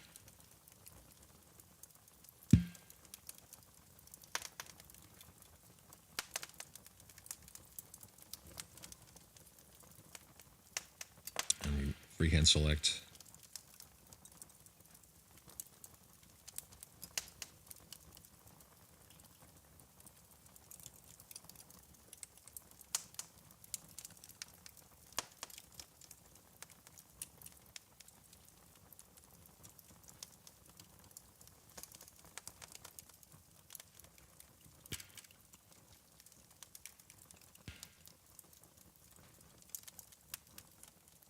I'm going to cut.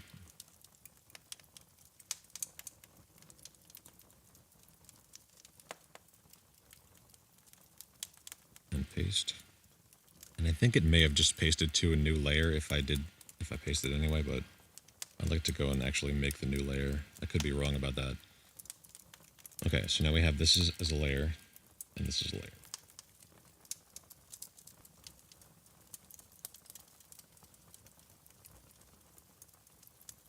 Okay, so now we want the gradation lines to be part of the first layer, which is actually part of the flask itself. So let's redraw those lines.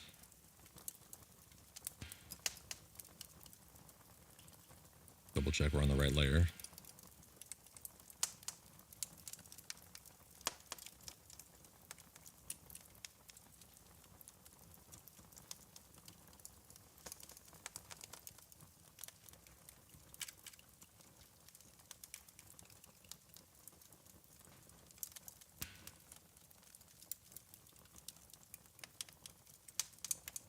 Again, these get further apart as it goes up.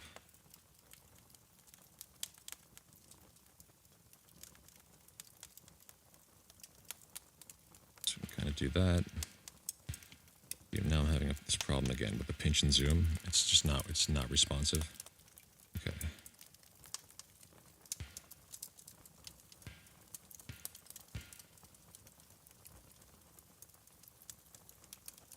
Okay, and we can go and clean up that actual line where all the lines end. Like this.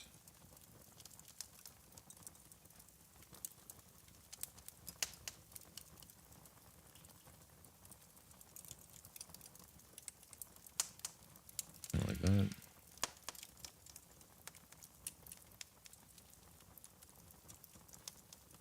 Cool. That actually looks better than the original anyway. Okay, so now that we have that,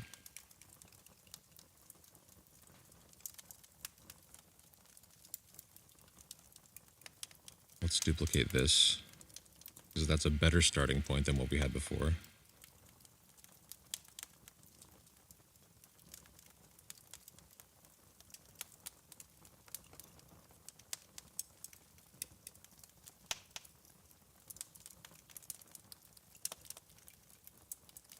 Okay, so now let's do another layer, and this will be the bubbles.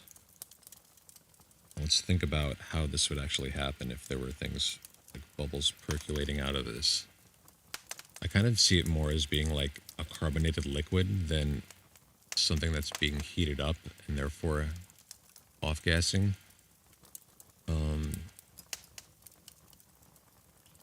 But again, we could do multiple iterations of this if we need to. That's why we have the branching off point. So like, let's think about, this is going to be more of the carbonated liquid kind of bubbles that kind of form at the bottom and on the sides and then release and go up and off gas. Let's keep getting that hydration check. I'm doing a lot of talking today, y'all. My fucking mouth's getting dry.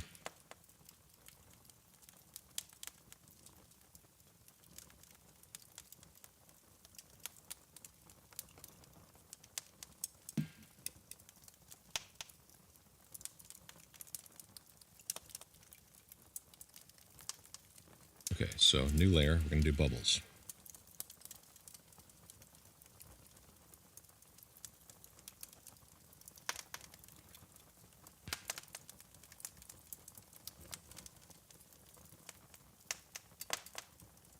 If we kind of think about where the back of this would be.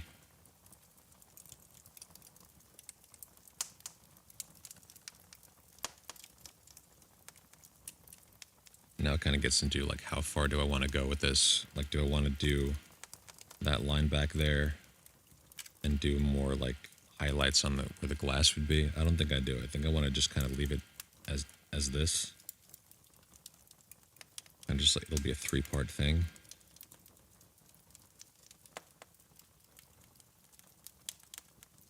We got to figure out where we're going to put these bubbles. So, like, yeah, they have a lot of little bubbles would form along the bottom. Am I on the right layer? Yes. One of my biggest fears in life is that I'm not on the right layer. It's pretty bad. But we're on the right layer.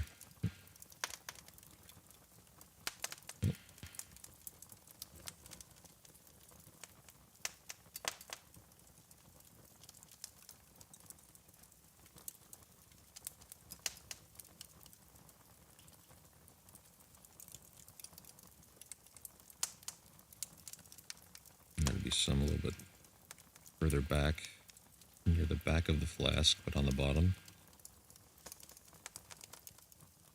Again, this is like hard to do random because it's like there's only so many places you can put stuff, and it starts to look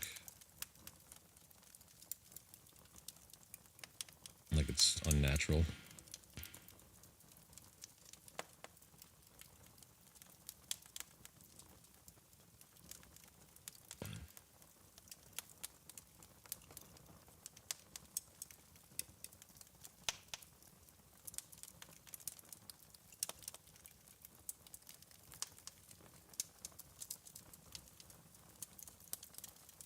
Yeah, so that's a good starting place.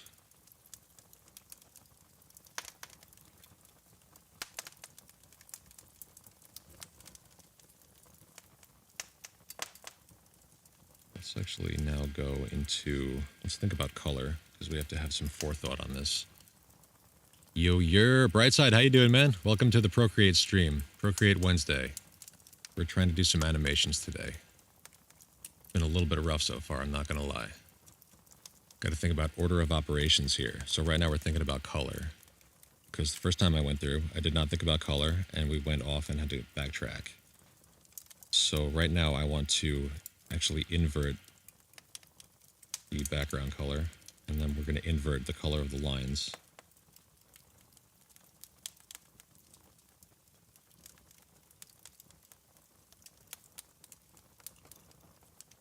And this is kind of how it's going to end up. But we're going to color the liquid, and then we're going to see about doing the bubbles. So what we have to do for this, I think, is I'm actually going to have to fill the bubbles in with white.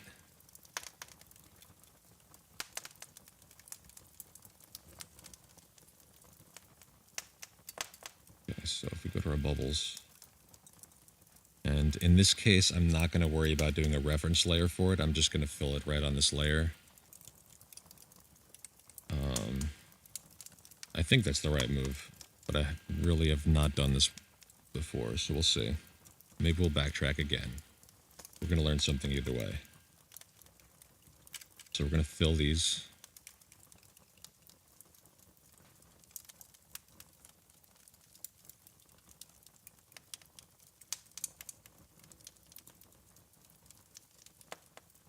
Happy Festivus. Yes, sir.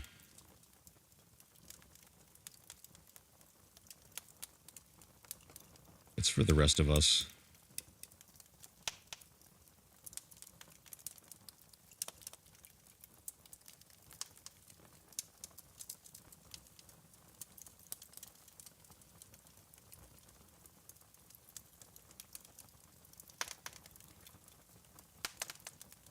Oh, but you know what? Should the bubbles be, should they be white? They should be more of like a,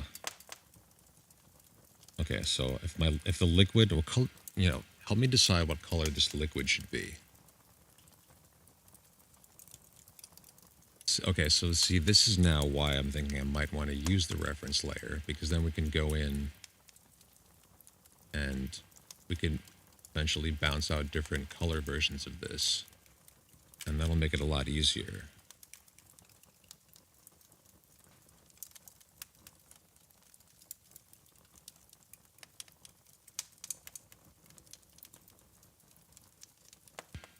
So let's back up here. Let's uncolor these.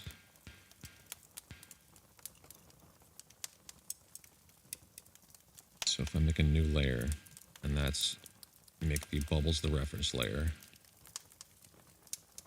Now we go on this layer. Think about have these bubbles for this one be this sort of blue.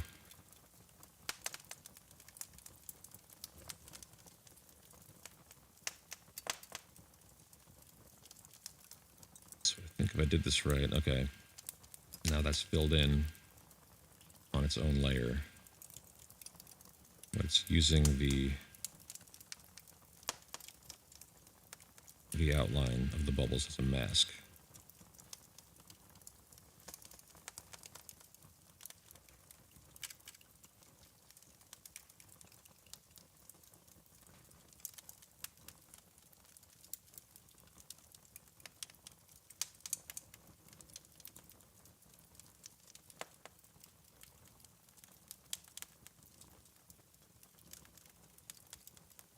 So now what we can do is when we want to do different variations, where did they put it? It's up here now, hue, saturation, brightness, and then we can just rotate it and get different colors out of it.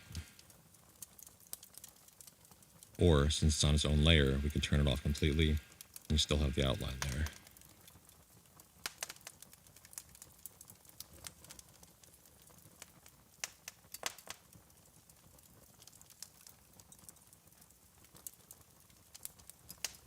Okay, so let's keep going.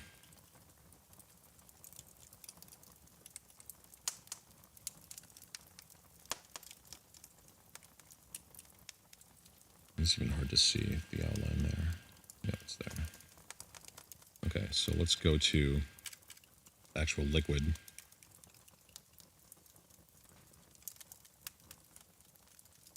Okay, so now here's also where it gets interesting, where once we start animating the surface of the liquid moving, we're going to have to go in and do some editing to where the color is, because, or we could do different order of operations. This is the thing with animation, or at least for me figuring this out, it's like, okay, what's the best way to, the most efficient way to go through this? And thinking about every possible obstacle that you might face along the way. Where it's like, oh, I didn't think about this one thing, but then at the end, it's going to fuck me over in this animation. And then you have to like backtrack and do every single frame over again. Or like edit one little thing of every frame. Okay, so maybe this liquid's going to be more of this color blue. Or you know what? Maybe it's like this, but just a...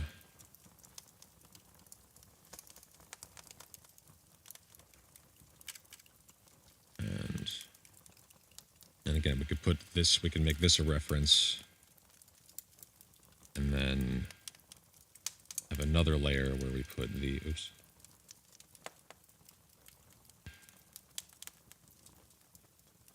Now this layer will be the liquid.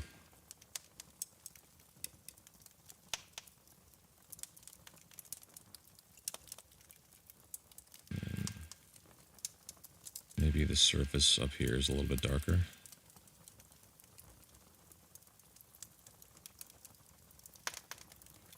And again, now that's on its own layer, which is nice.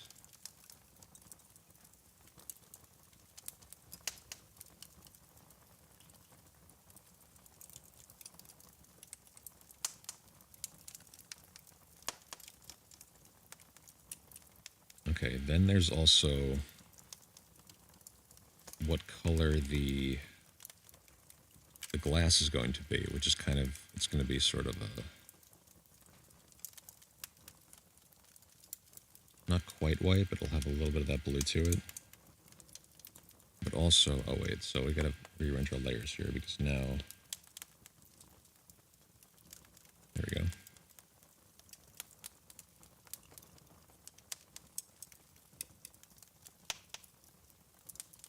Okay, this is fine because we can still, after we color the glass, we can do that beforehand, and it's not going to interfere with the referencing because we can still do the same thing when we draw bubbles and then reference it on a different layer to fill it with color. So we're okay to move forward with coloring the glass. Yes, that does make sense. Okay.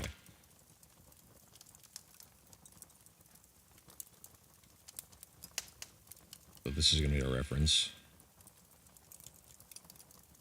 And another new layer.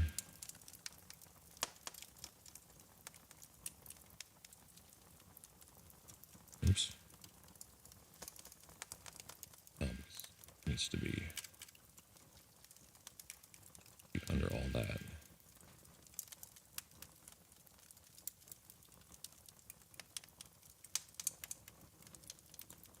That's cool. I like that. Let's keep doing the, go up here. That's going to be slightly darker color maybe.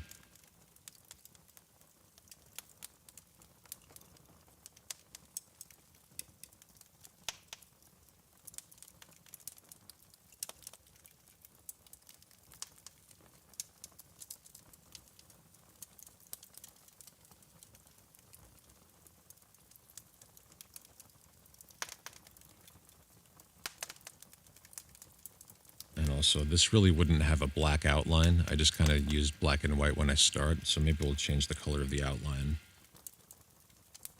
Let's think about that. We're doing 2 hours almost, okay. How's everybody doing today? Hope you're well. I thank you for joining me on Procreate Wednesday.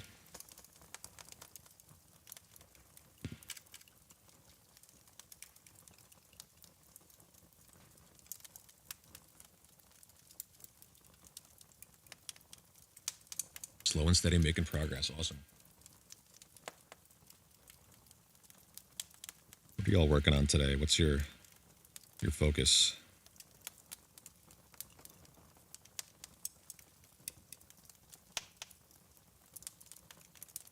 Okay, so let's do this ridge here. Maybe a little bit darker. Actually, it would be lighter, wouldn't it? But you can only go, actually, yeah, maybe it's white. Not quite white, though. Maybe.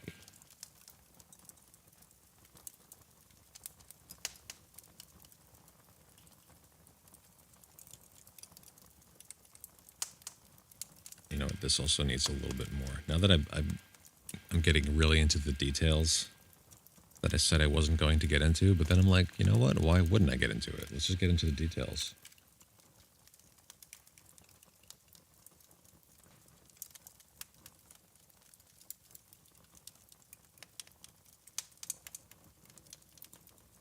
In fact, this would be with something like that for doing highlights in here. And then we'll see about changing the color of the black outline.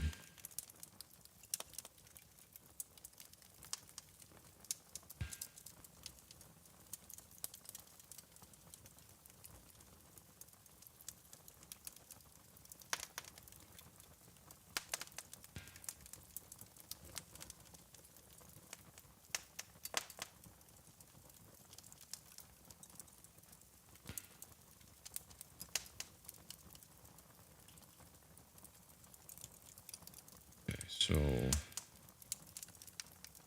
let's turn all these colors off for a minute.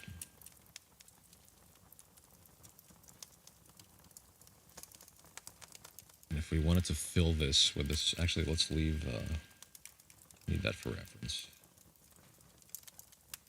So if we wanted to fill this outline with a different color, what color would it be? It wouldn't be quite, it would be sort of this blue-black, like blue-gray-black.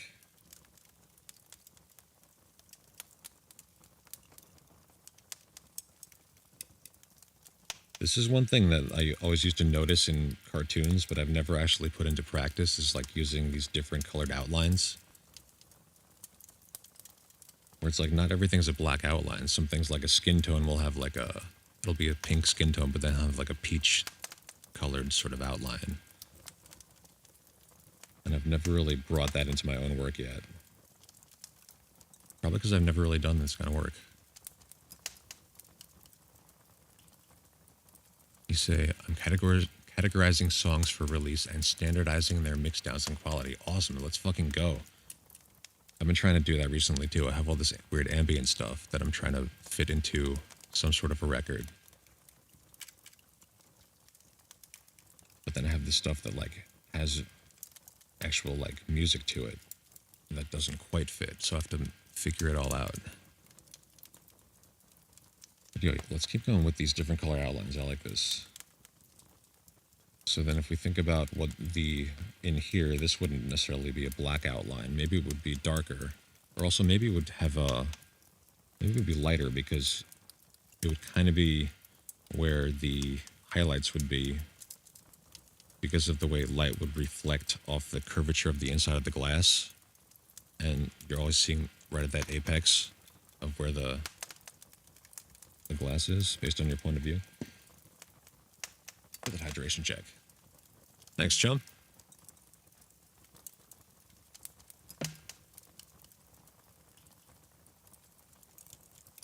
Okay, so let's think about, okay, so that we have that. Now let's go to this layer, which would be, let's see, maybe something like that. Oops. I got the wrong layer. Nope. Sometimes you just miss this. Nope. Okay, why?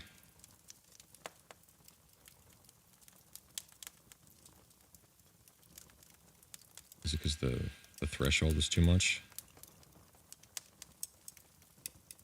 Dude, what the fuck? I know I'm on the right layer. Are you telling me I can't fill that with color like I just did to the other one? Dude, get the fuck out of here.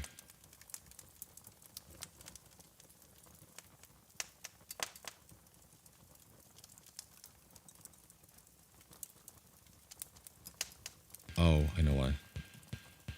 Go back. Reference. Turn reference off. Yeah, okay.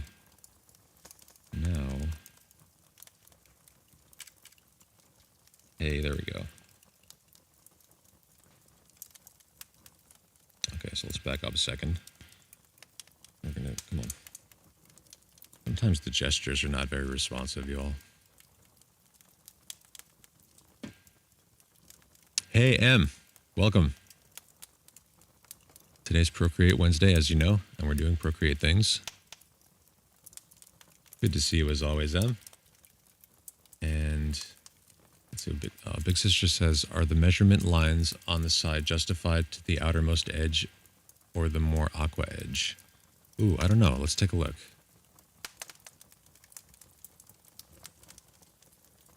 Let's actually turn all this stuff back on, and then I'm going to refill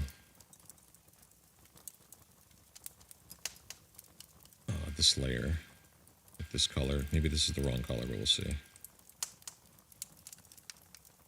But I want it to a little bit more of a threshold, so it's grabbing. Yeah. That's good. Okay, let me reread that question. Okay, you're saying, are the measurement lines on the side justified to the outermost edge or the more aqua edge? Oh wait, first of all, they're in the wrong.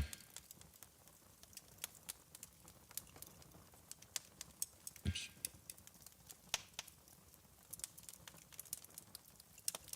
This needs to be below this. Yes. Hey, Tempo Sloth with the raid. Thanks, buddy. Welcome to the show. Evil Deadhead. Graceful Bard. Hey. Welcome to the stream, everybody. Today we're doing animation things in Procreate. Right now we're trying to figure out coloring, and we were just talking about, I was saying how I've never implemented this too much in my own work, but in cartoons there's always these different colored outlines for different objects. Like not everything's a black outline all the time. And I'd never really incorporated that into my own work, so we're trying it today. Solar geese.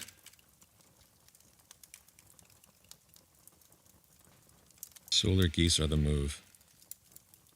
So yeah, I'm not sure, Big Sister, I'm not sure if I totally answered your question, but I think the color on that looks correct. I mean, I don't know. Also another thing, maybe these bubbles don't really need the black outline.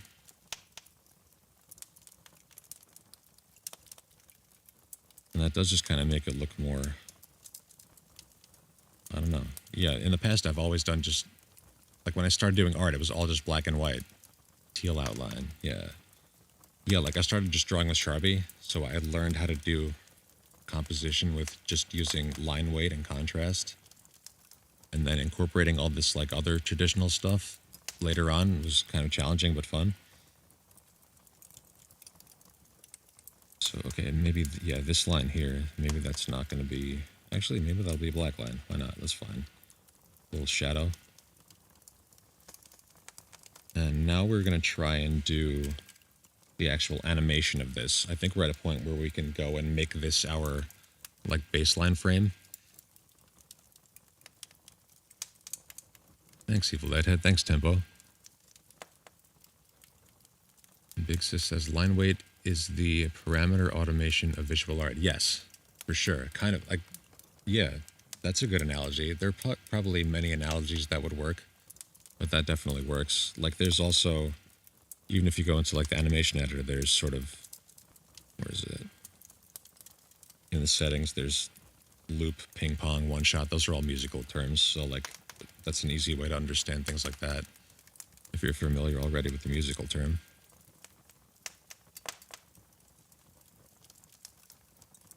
And yeah, there's definitely a lot of correlations, especially if you think about the color wheel. Where's the actual wheel?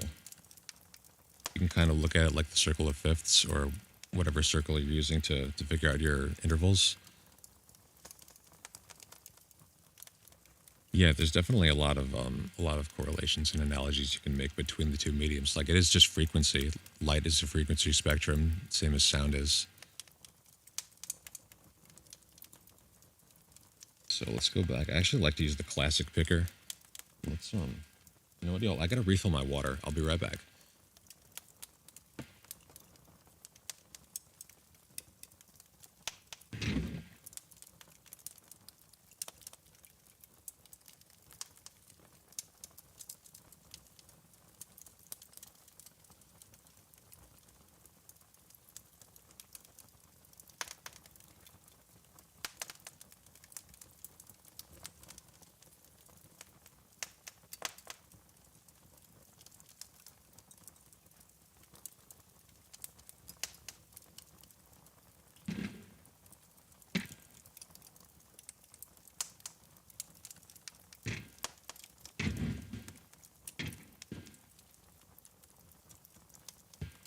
Good.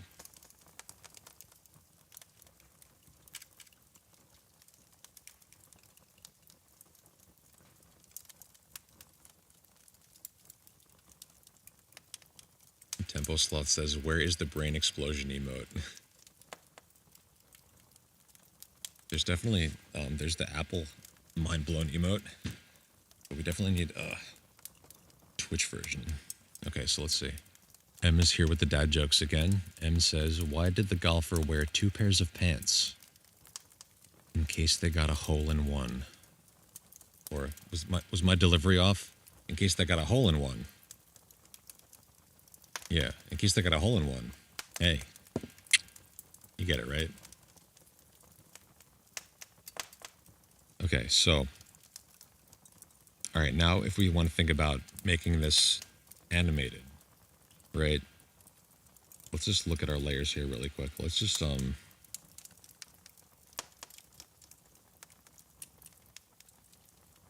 have to group all these. So there is a quick way to do this, and I can't remember what it is though. I think you like slide, if you slide right, yeah, if you do this, and then you say group, now you have a group. So you don't have to combine and then drag all the stuff into a layer, into the group. Hee hee. Okay, so now that we have this group, and we turn on the animation assists, now if we duplicate,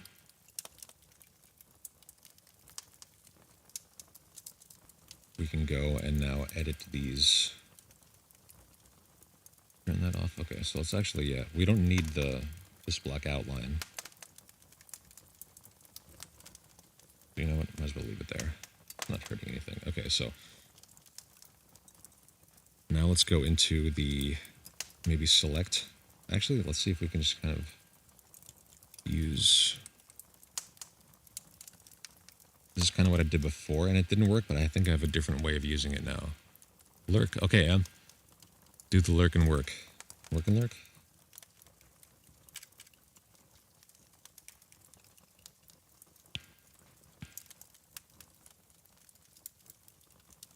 Oops. Okay, so there are new features here that let you do that kind of stuff. But in this case, we want to kind of just have each bubble move up a little bit. Like they're percolating upward, and maybe they can move side to side, but in general upward. We'll use the transform to skew it a little bit in that direction. Or the freeform, sorry.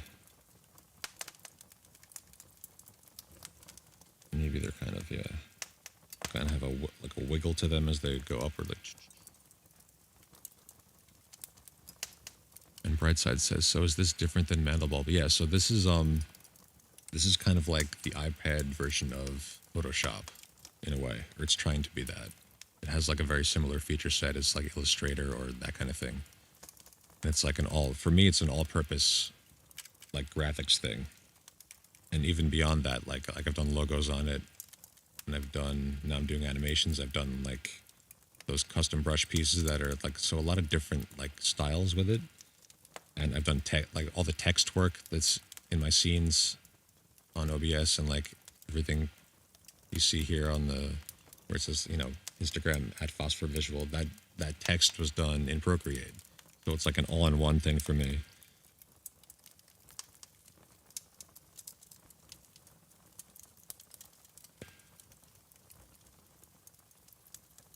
Okay, so we'll keep doing this.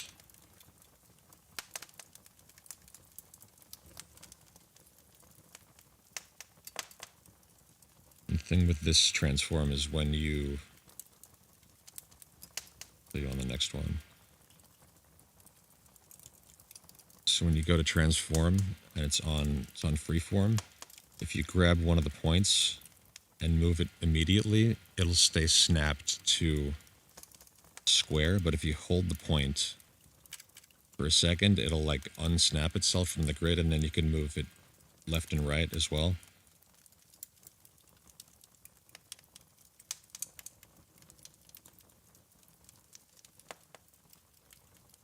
Let's keep going. We'll do a couple more. We'll get these bubbles sort of like up to the... Actually, let's see how that looks before we go any further. That's not that bad. I mean, it shouldn't really loop, but you know.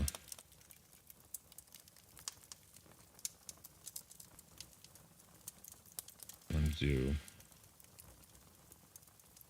duplicate layer again. Go to the bubbles. And maybe we'll, instead of stretching it anymore, we'll move it upward a little bit. And then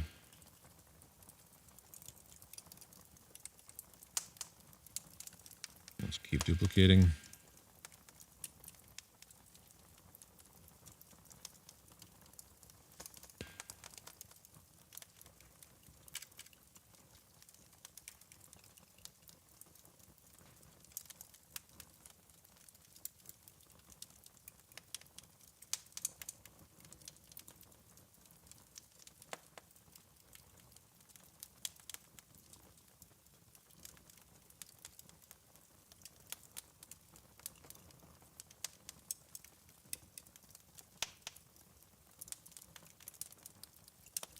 Oh, now we're starting to go outside the bounds of the... That's another cool thing about this transform. When you grab a point and you unsnap it, you can really go like anywhere with it, and it just distorts.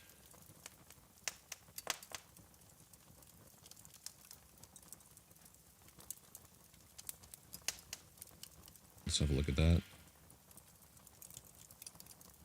Pretty good. You can see how eventually these bubbles will kind of like get up to the surface and then like will pop out.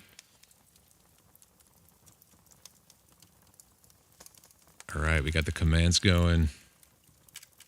The boner pills.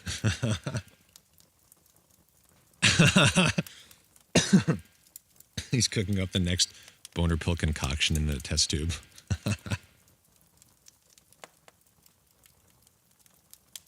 Okay, so let's do some more layers.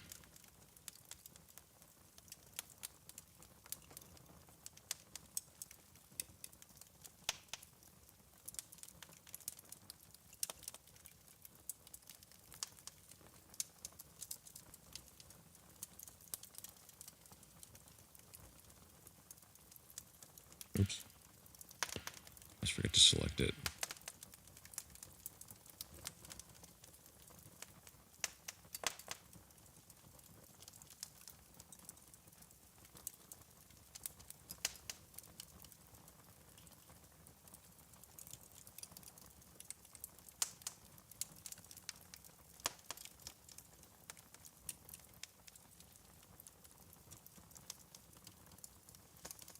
Maybe that's all it needs, or maybe we'll just go in and kind of, as these other ones are rising, we'll go into some of the earlier frames, or some of the, maybe like halfway, and then start adding in some more little bubbles that are forming on the bottom.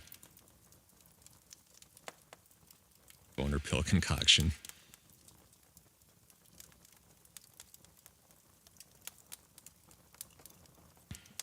Yeah, we definitely need a tempo sloth command. And whoever else is in here, we need commands. I think we have commands for everyone except for... Oh, we need a Bard command too.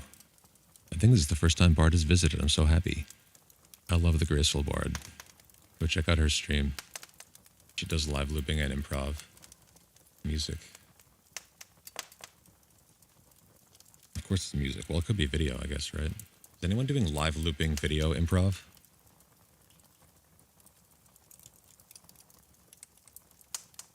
Let's get that hydration check, y'all.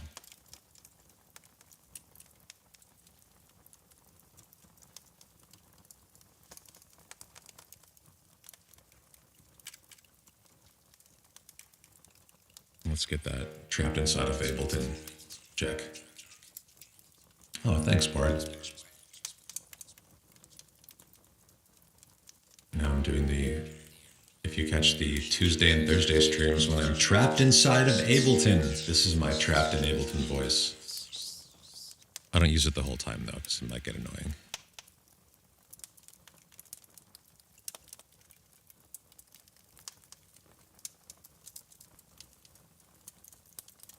I think I'm going to rename this show, since Grateful Dead had that suggestion to nickname me Bob Foss. I might rename this to The Joy of Procreating with Bob Foss instead of Procreate Wednesday.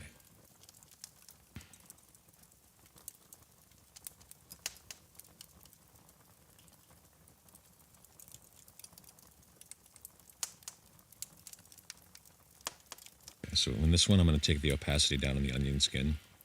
Thank you, Optic, for the tips on the onion skin. That was great.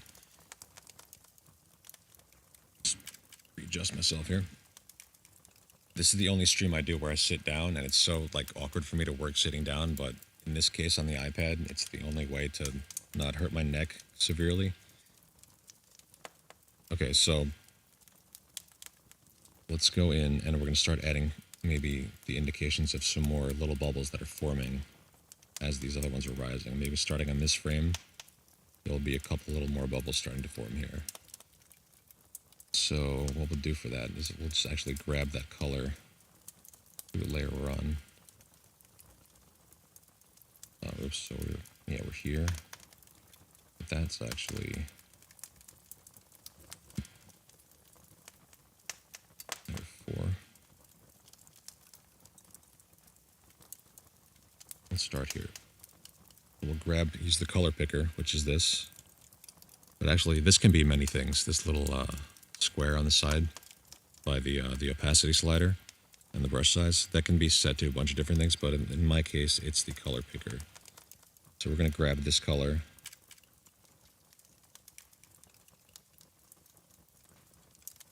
And now let's see what brush we got here. We actually want to do a softer brush, so we'll do, this one has a softer edge. Actually, let's do an airbrush. Do a soft blend airbrush, and we'll just test it out. That's good. The right color. We'll just make it a little bit smaller, and we'll start doing some other small bubbles down here.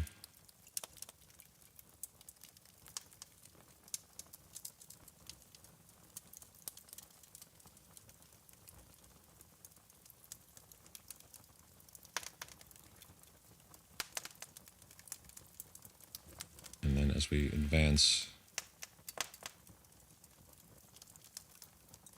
that's the thing. Now I want to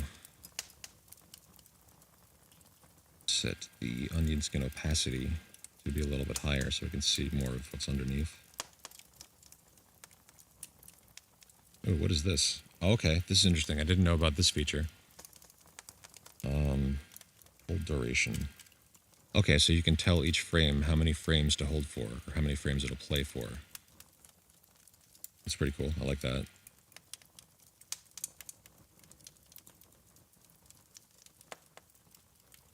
Oops. Oh, so it doesn't actually select the layer? Okay.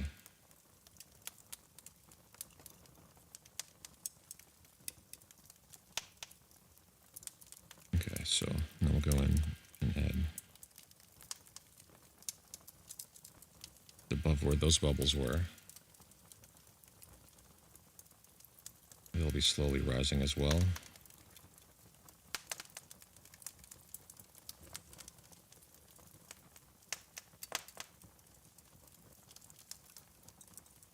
See, the thing is, I wish you could tell this which layer in the group you wanted it to select when you advance to the next frame based on this. Because having to go in here every time and select which one is kind of a hassle. Wait, I'm missing this chat. Hold on. Let me see what y'all are saying. Oops.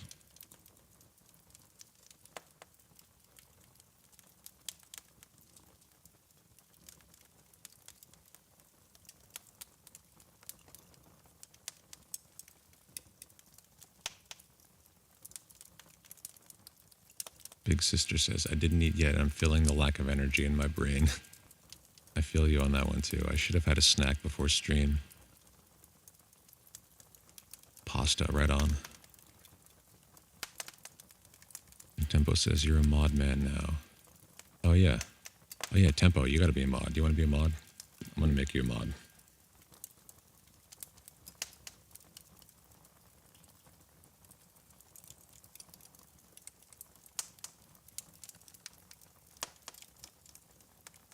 You're a mod now.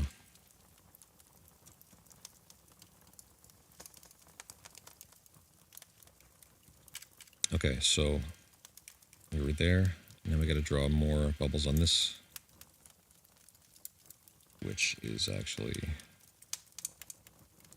so wait. Yeah, so I don't get how these two things like work together, but like when here it's showing me something that's not necessarily reflected as the same thing in the layers over here. So I don't know how they like, whose idea that was, but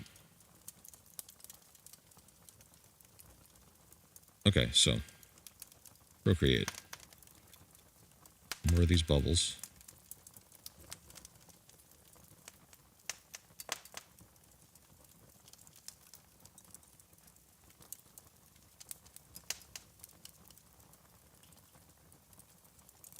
And then again, maybe there's even more little bubbles forming down here as those rise.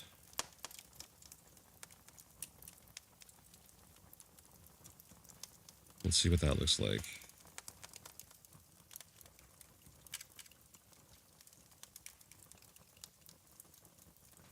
looking slightly better. You say gonna pop off for a little. See you soon. Okay, big sis, thanks. Bob Fossen now, baby.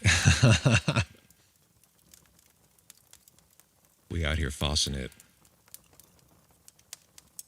Okay, so that's pretty good. I like that. Let's keep going. And now we're on this layer. No, it's this layer. So yeah, I don't know how that works.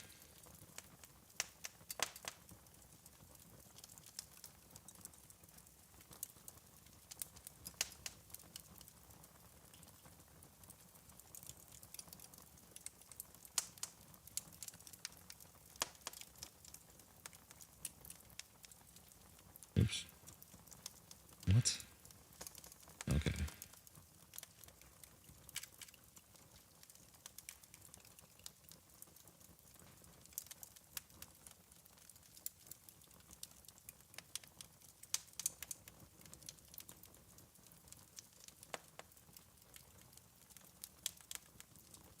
Even do some more up here with like different opacities, some really faint ones to give some more interest.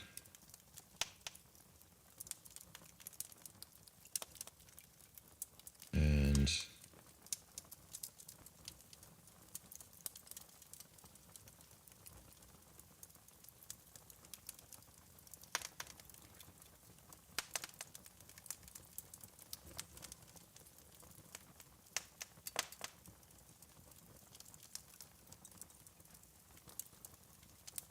at a certain point, you don't necessarily even have to have each one follow the thing that was before it.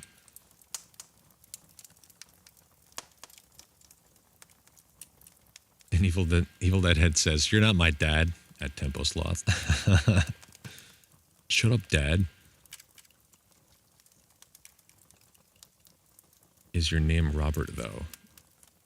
And yo, can you send me a sample of your voice? Sample pack of your voice. Me? Sample pack of my voice. You can like, do you have a way to just record the stream? Or the loops? I guess we could do that. I mean, what if we just, yeah, grab the VOD and just rip the audio from it?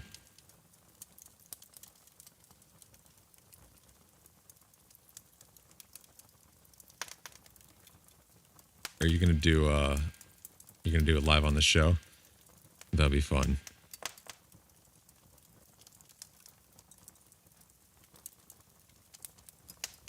Are you gonna fucking? I know you're gonna take me out of context and make me say some fucked up shit.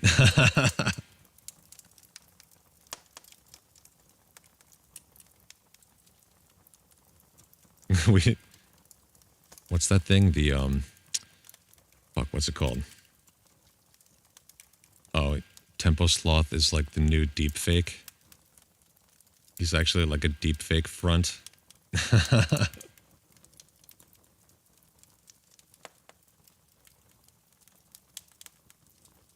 And he's secretly working on how to also do the video. Getting people banned out here. So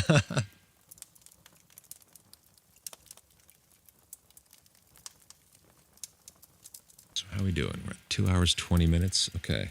Okay, so let's keep animating. We're kind of getting good at this.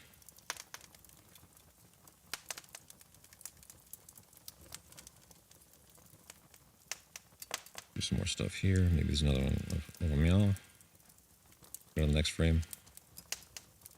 And then we're going to start getting some stuff like up here. Oops. Up on the surface.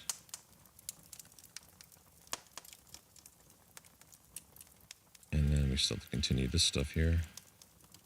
Maybe more little ones down here and whatnot.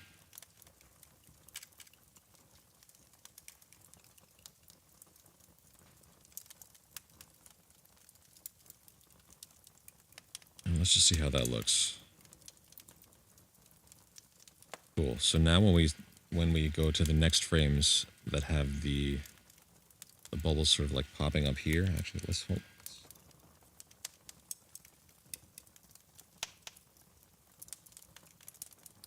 can have this be a little bit slower. Like 10 frames a second.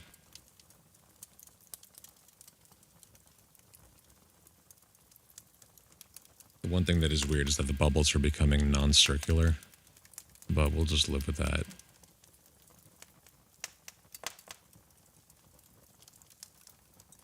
Oh, what happened to my camera? Sorry. I wonder if there's a camera setting. It's doing it again. Do I not have enough light? Do I need to fucking put this light right in my face? Yeah.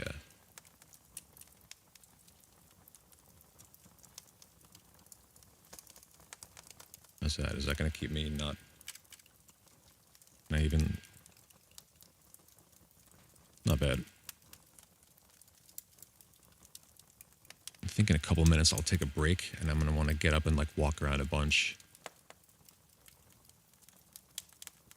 But let's do, let's look into... Let's go back out here to the gallery, and we're going to duplicate this again. It's always good to duplicate if you're ever going to make any sort of massive change to something. So let's turn the animation assist off for right now. And we can even... Oops. Let's collapse these layers down so this is a little more organized. And a lot of them here, okay.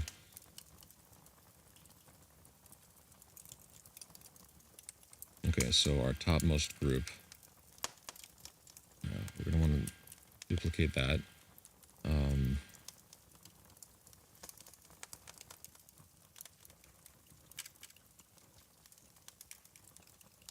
I guess we just keep going with the same sort of process that we've been using.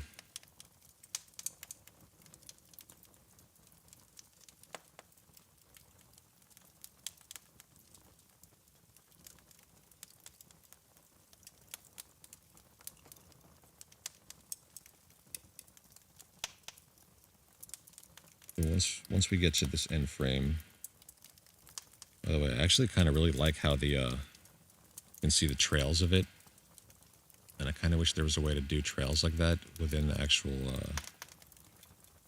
animation editor instead of just having it be like the onion frames.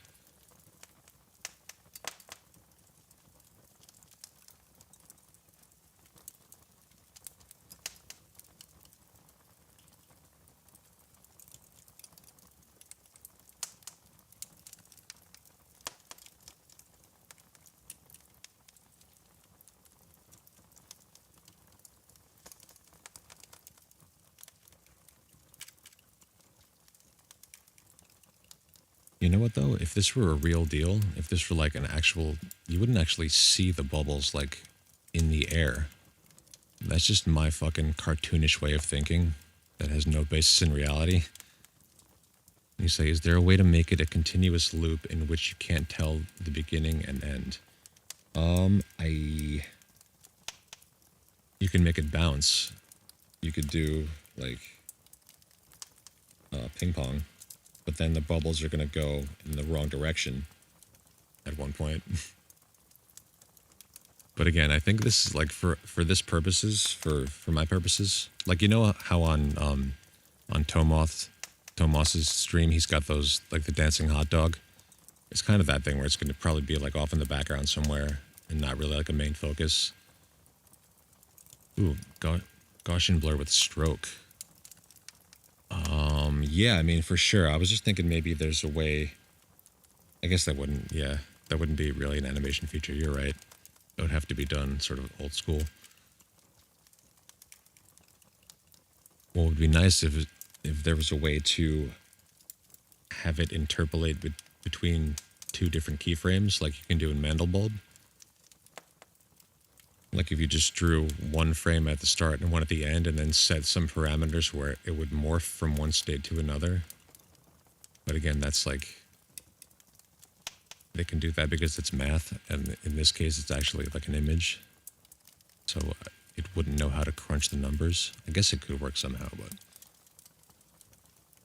that is fun to think about.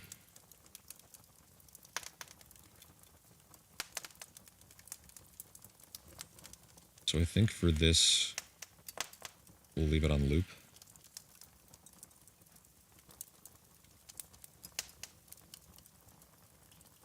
One thing I'm not sure about though is like the what does blend primary frame do?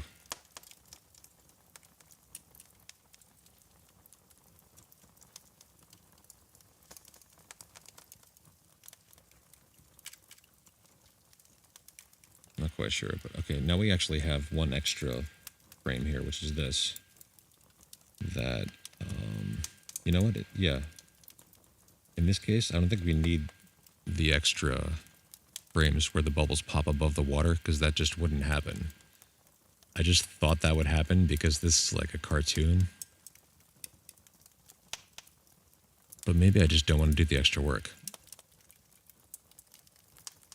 Like a data mosh. Oh, what's a data mosh?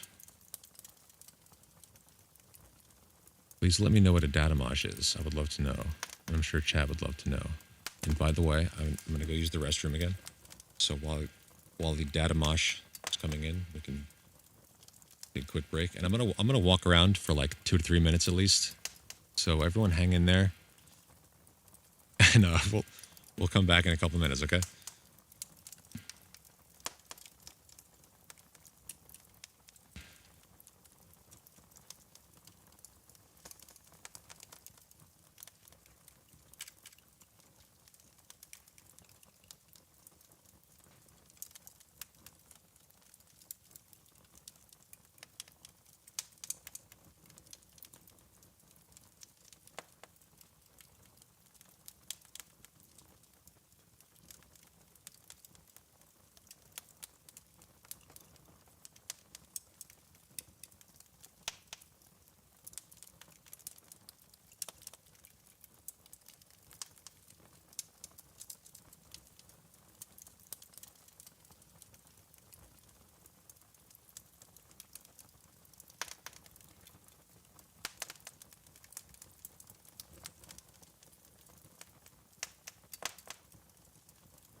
All right, I grabbed some trail mix too, y'all. Gotta get that snack in.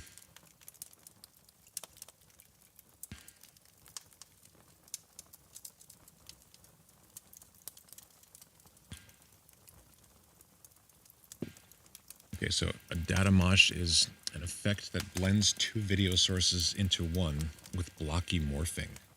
Interesting.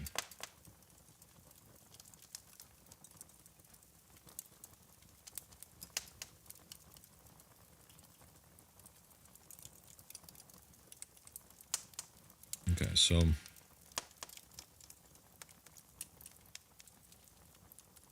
I don't know. I kind of want to leave this one as it is. I'm not quite quite sure where else to go with it at this point. I kind of accomplished what I wanted to with this basic animation.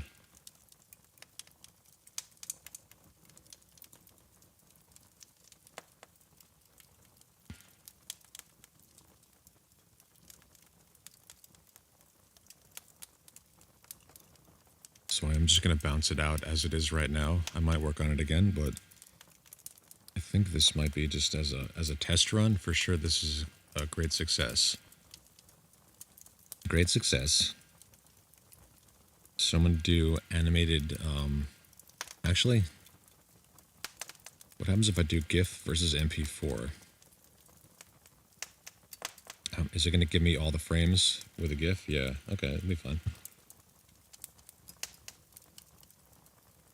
I think that's the move for right now.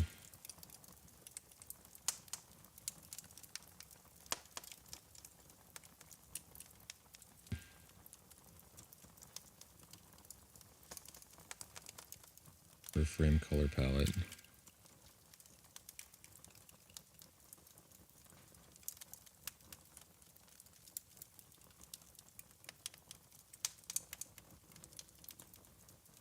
Let's just do it at max resolution, and we'll do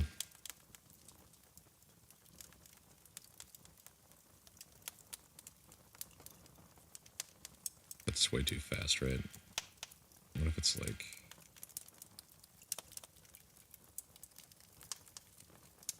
do 20 frames a second? It's either that or maybe really slow, which kind of doesn't look right either.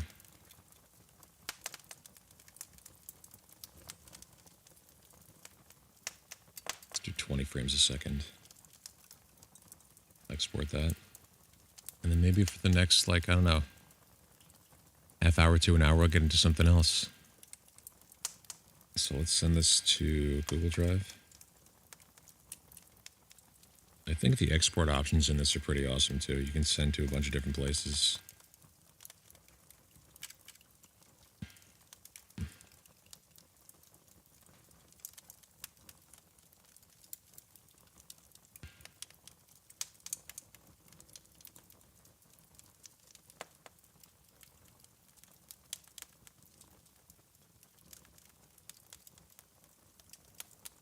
Okay, so that's that. And later I'll grab that and bring it into OBS and see what it looks like in some of these scenes. But let's see. Let's start a new project. Not sure what it's going to be. Krampus.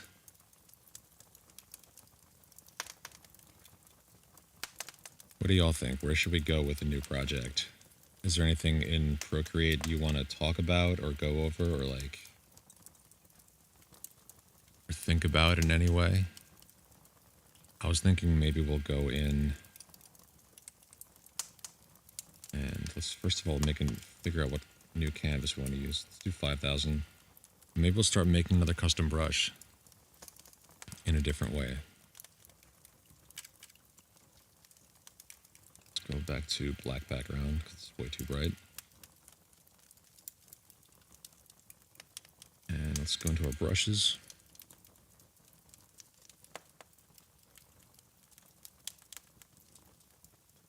Maybe I'll try this square edge brush. This could be kind of cool. Make it white.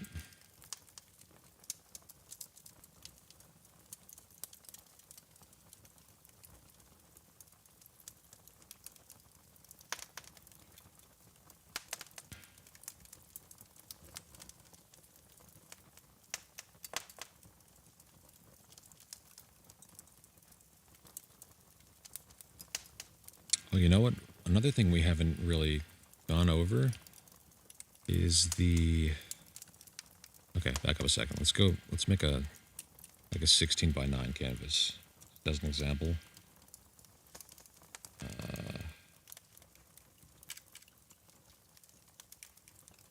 Do one of these. And let's look at the perspective tool, perspective assist.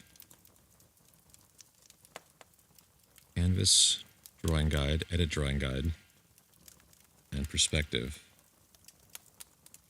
Now you can put in your vanishing points. You just kind of tap where you want them.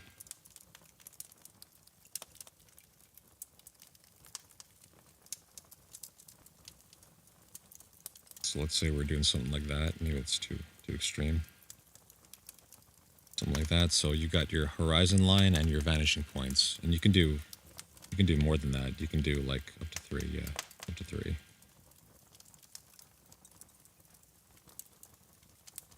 And you basically adjust them where you want, and when you turn on assisted drawing, you can adjust the color up here too. And so you say done, and then when you draw, your lines are going to snap to those perspective lines, which can be really helpful.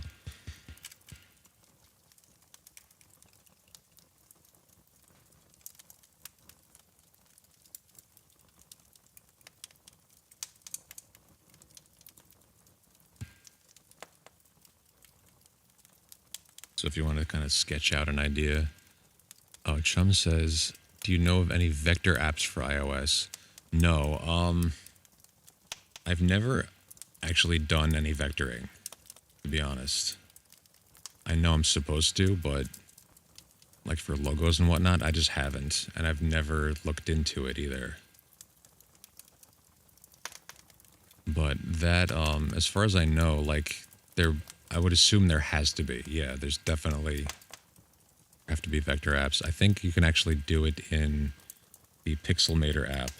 Pixelmator is something I used a while ago on Mac, but there's also an iOS app for it, and then I think you could do that. No, and raster, no. Like the only time I've encountered rasterizing things is like when I have text in Procreate and I want to flatten it to an image. So honestly, I don't even know what rasterizing means. I just know it as flattening text into an image.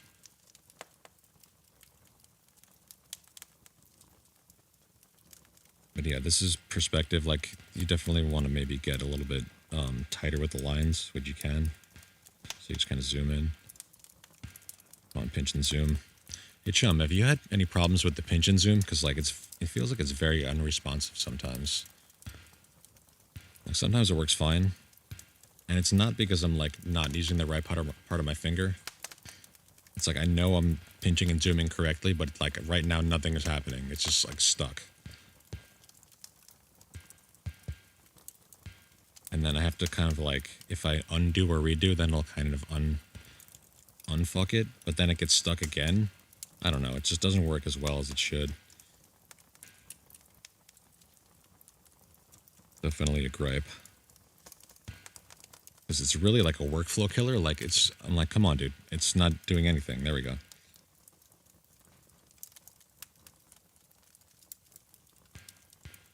Yeah, again, it's like, there are times when I've been like, I don't even want to use this app anymore because it fucking won't zoom right. You say the digitizer on your iPad Pro has been fucked since I got it. Digitizer. What's the digitizer? Is that the thing that like translates the touches into movements? It'll seize up for like 8 seconds.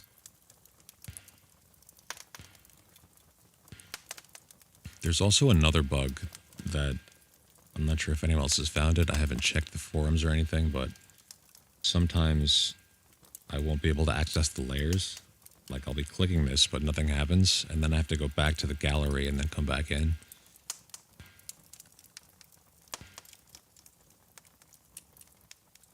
But yeah, this can be really fun to do this perspective stuff. I actually used this in one of my resin paintings, which incidentally now needs to be repaired because I busted it by accident, but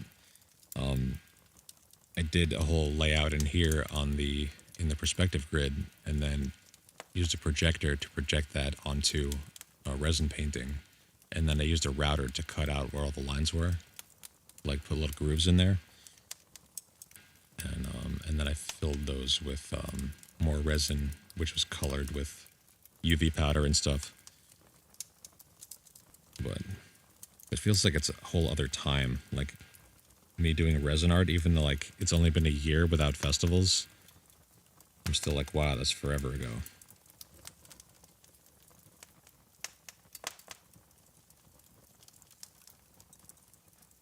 But yeah, this can be really fun because it's really, you don't have to think about it too much except for like where stuff is in space, but like all the lines kind of take care of themselves. And if your zoom works properly, you can zoom in and get like these little spots. You can do a much better job than me.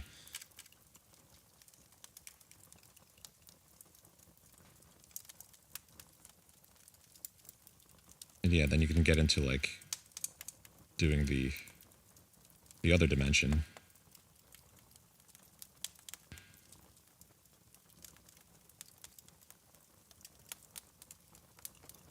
And it's really cool how it just kind of knows which way you're trying to draw the line most of the time, and it'll snap. You can get your whole 3D shapes going on.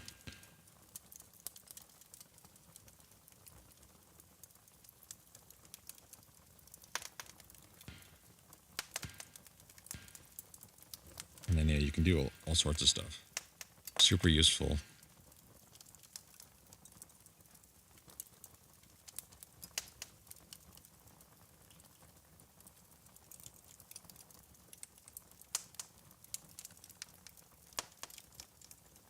And if you know about how to like actually do like drafting type stuff, you can do a lot with this. Or if you know how to do any sort of 3-point perspective, you can squeeze a lot of stuff out in a quick amount of time because of the snapping. Like if I knew how to make stairs look really good, like I could do it within, you know, a minute or so. I don't quite know how to do that kind of perspective very well, but like, and you can also do weird shit with it. Like you don't have to stick to perspective. Then you can, if you turn off assisted, you kind of go outside the bounds of it, and then you can just do regular shit.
So yeah, if you're just kind of sketching out a rough idea, this is awesome.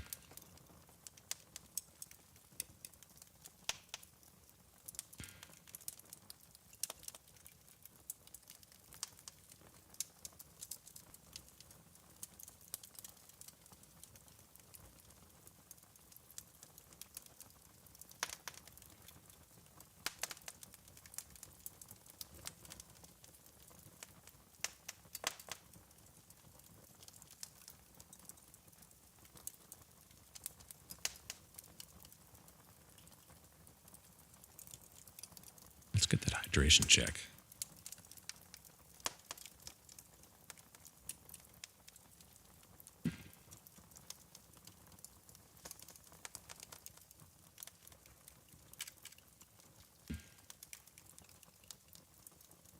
Get that stretch check, y'all. That's one thing we haven't had today, because M has not been here to remind us of the stretch. But now my mic is down there. Oh.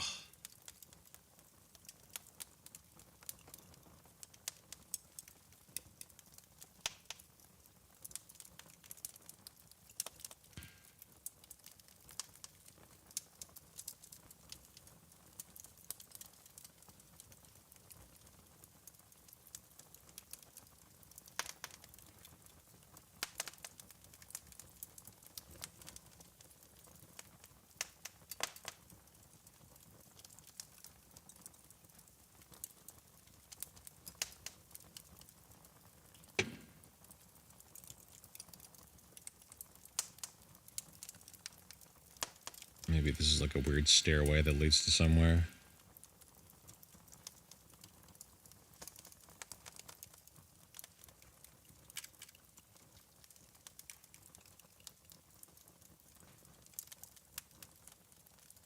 Leave that in for reference, because I might actually come back to this. Do like a full-fledged thing of it. Humboldt! Oh yeah, it's M's birthday. Let me get back on cam here. Yeah. How you doing, Humboldt? Welcome to the show. We're doing Procreate things today. We did some animation. Now we're doing some perspective type deals.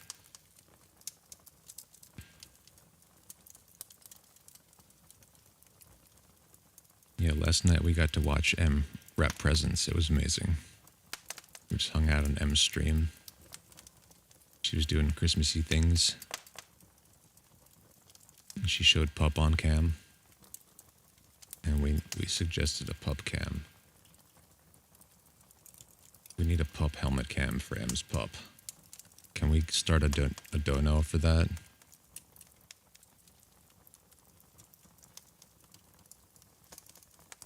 You have no idea how excited I get when M brings pup on cam. It's like, oh shit.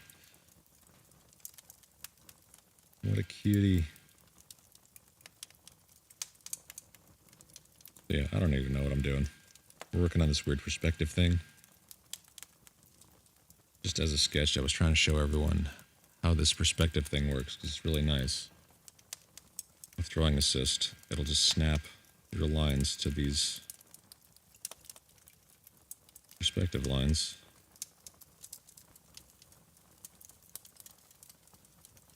And you can kind of just like go ham and draw a bunch of lines all over the place. And then maybe later you figure out how they like fit together.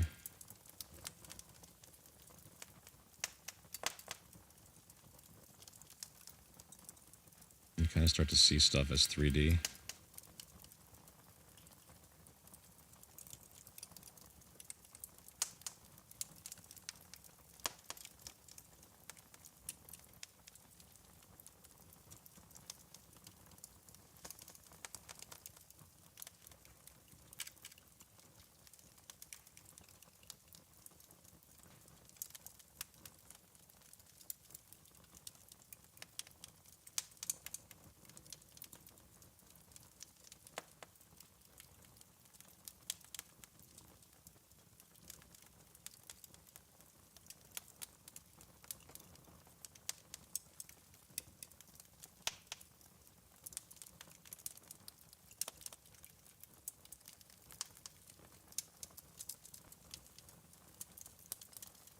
This could be something.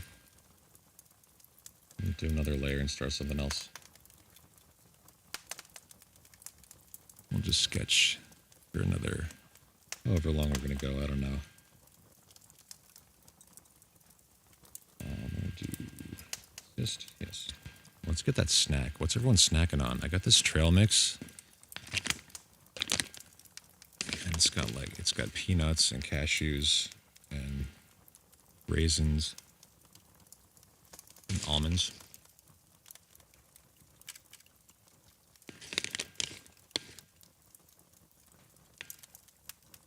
Dried cranberries.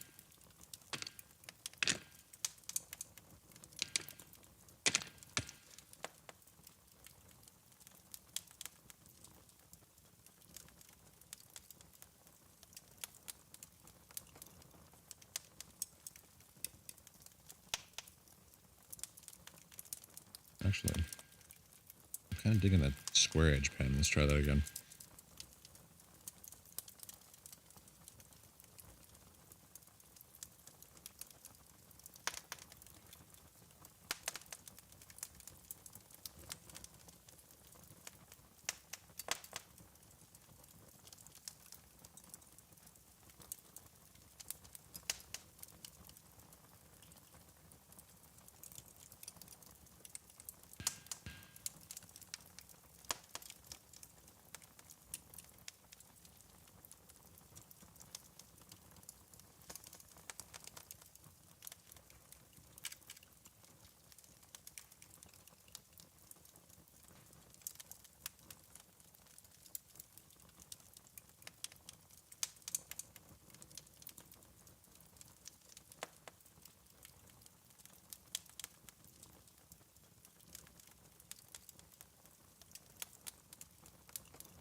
Candied mandarins. Whoa, that sounds fucking great.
Yeah, using this, even though I never knew how to do perspective before, this has helped me learn how to do perspective.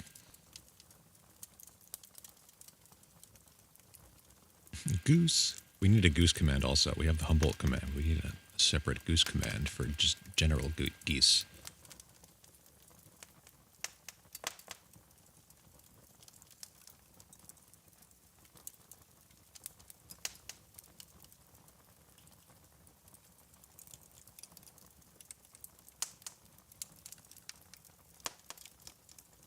Yeah, I don't know. This could be something too. If I go back and work on it.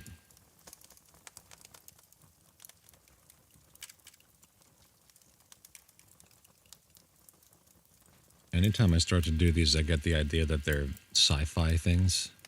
Like they're space station surfaces with all kinds of weird geometries on them. Like, I don't know, maybe there's like a... Like this thing right here is like a hole. But if you were to like... If I knew how to do stairs, there would be stairs going down there.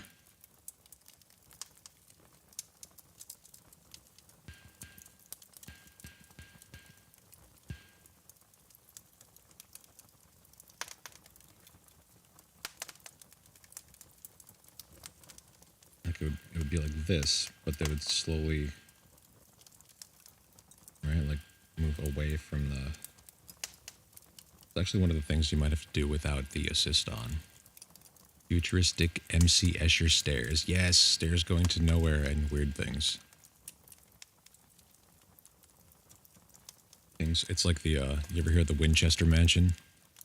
With all those stairways that go to nowhere and whatnot, and like, or a door that opens and there's just no floor and you would fall.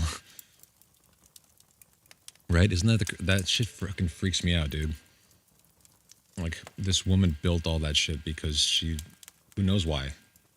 Did she think it was haunted, or was that like an afterthought? I don't know. But anyway, the Winchester Mansion, she was like the gun dude's wife or whatever. The gun dude. Okay, so let's turn this, the assisted off for a minute here and see if we can figure this out. So if there were stairs here, it would kind of go like that, right? But I'd also have to do like the fucking, this part. Does that make sense?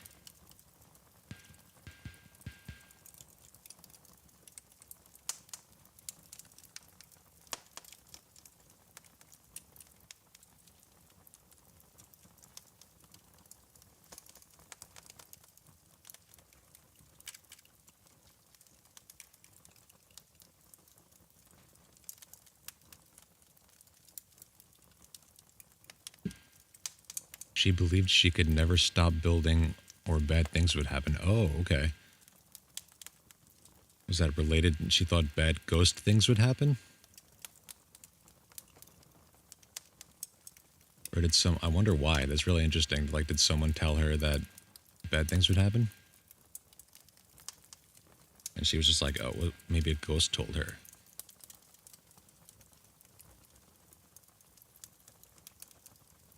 Or wait, didn't she think like that, it was the ghosts of the, all the people that had been killed by the guns that her husband sold or something like that?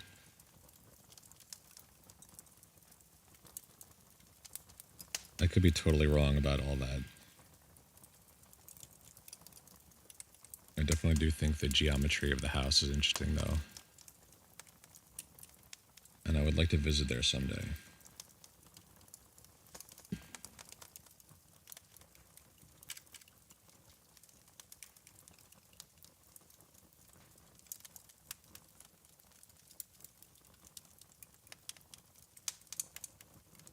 So yeah, right, if there were stairs here, they would follow this line towards that vanishing point over there. But, so I think what I have to do is kind of like draw the stairs in and then like go and erase part of it to make it look correct. Because that's like a different dimension that I don't have a vanishing point for.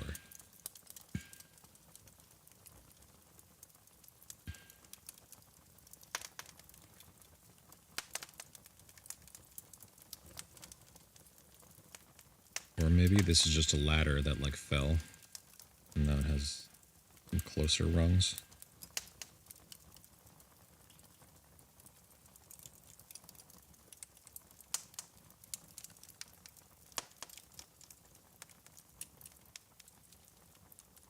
Yeah, if it were stairs.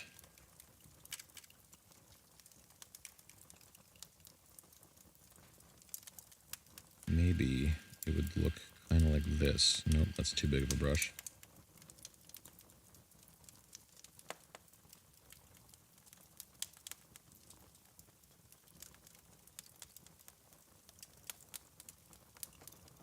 Maybe, actually, yeah, this is when we can kind of decide how extreme of an angle the stairs are at. Maybe it's like this, so when you walk down the stairs, you'd actually end up like over here. It's like a whole separate vanishing point I didn't think about originally. Okay, so let's go. And now we can erase some more of the other over here. Go back to a circle brush. Oops. Go here.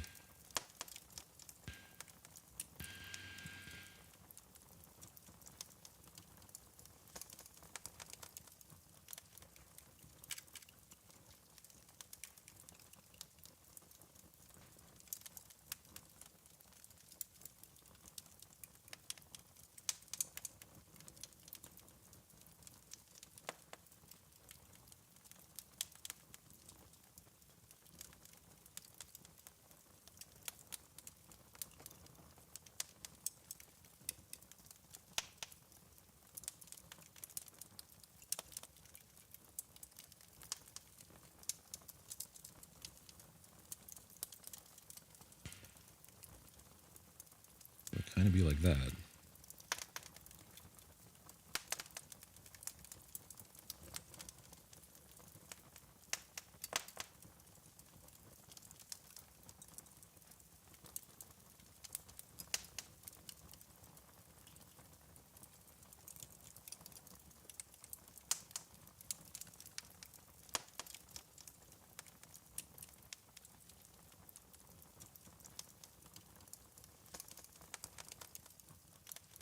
Definitely wonky. But right then, if that were how stairs look, they would have this, like the actual stair part, the vertical part. Like that? No, but now it looks like it's upside down. I don't know. Yeah, it kind of looks like it's going that way now.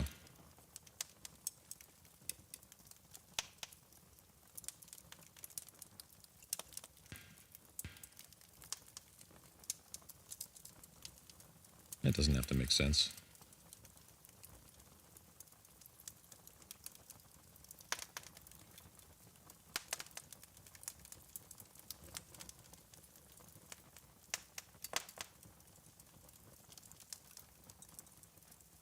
Okay, let's get that smoke break. Oh, M!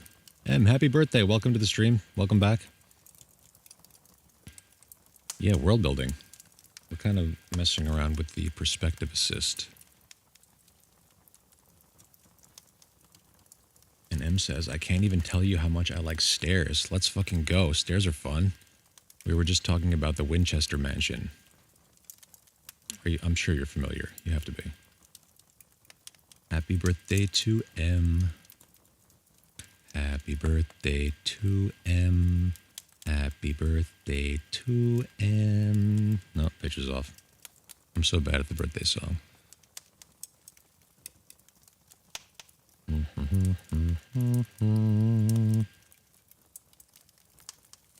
So yeah, we're doing some sort of world building. Mostly just sketching. We sketched this one. We stumbled our way through trying to figure out how to make stairs look real, and then we were like, why don't we just do this? And earlier we made, this is our first sketch of this one. And Em, were you here for the animation? We made an animation.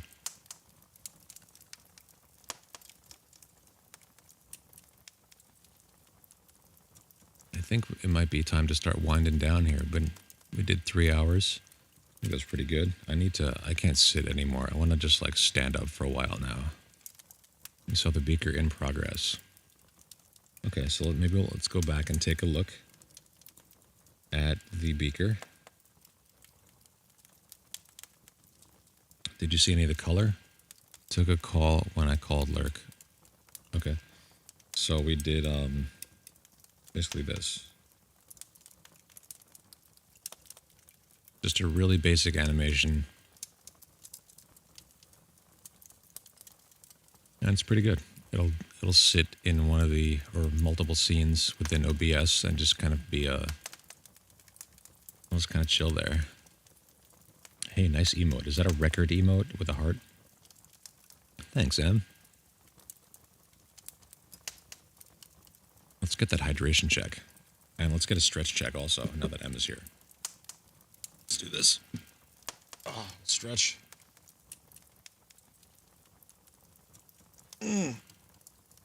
Oh, yeah. This light is so bright, but my camera just doesn't want to pick me up otherwise.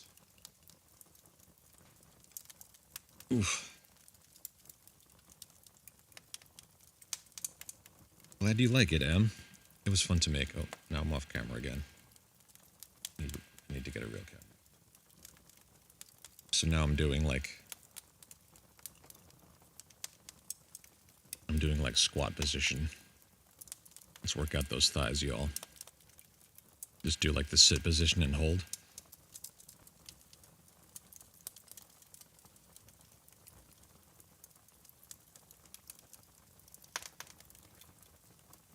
And M says, I thought of a way to loop it if you wanted to.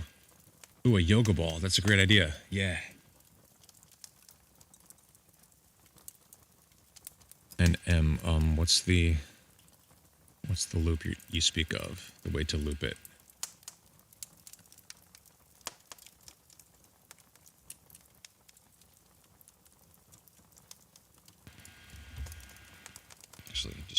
for a moment, y'all. I'm going to readjust my microphone.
Okay, just because I really wanted to stand up. That's better. Okay, so now you can't see me again. There we go. Okay, so M says you just have to make the initial point of bubbles appear and start the trajectory. Then it will be a loop instead of a glitch, yeah? Make the initial point of the bubbles appear and start the trajectory. I'm not sure I know what you mean.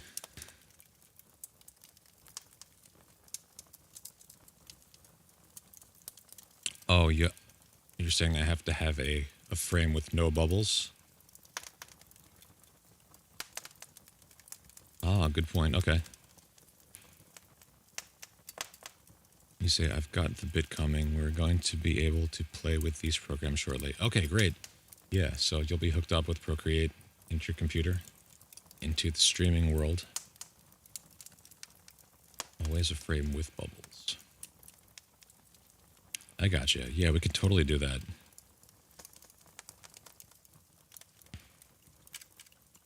Let's see.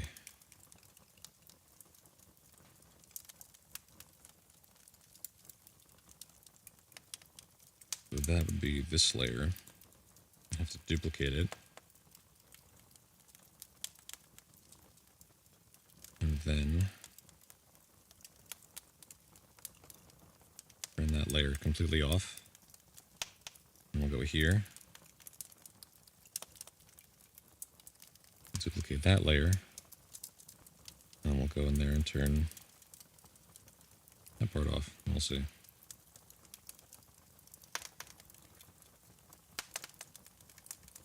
Maybe we need more frames.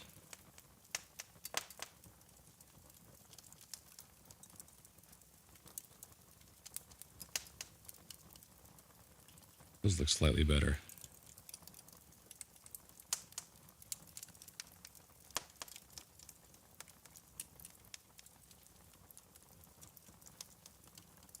I think I would kind of just have to make a bunch more frames that are not exactly the same and have it kind of loop, but not really loop. And just have like maybe even a 10-second animation rather than just like a 1 second.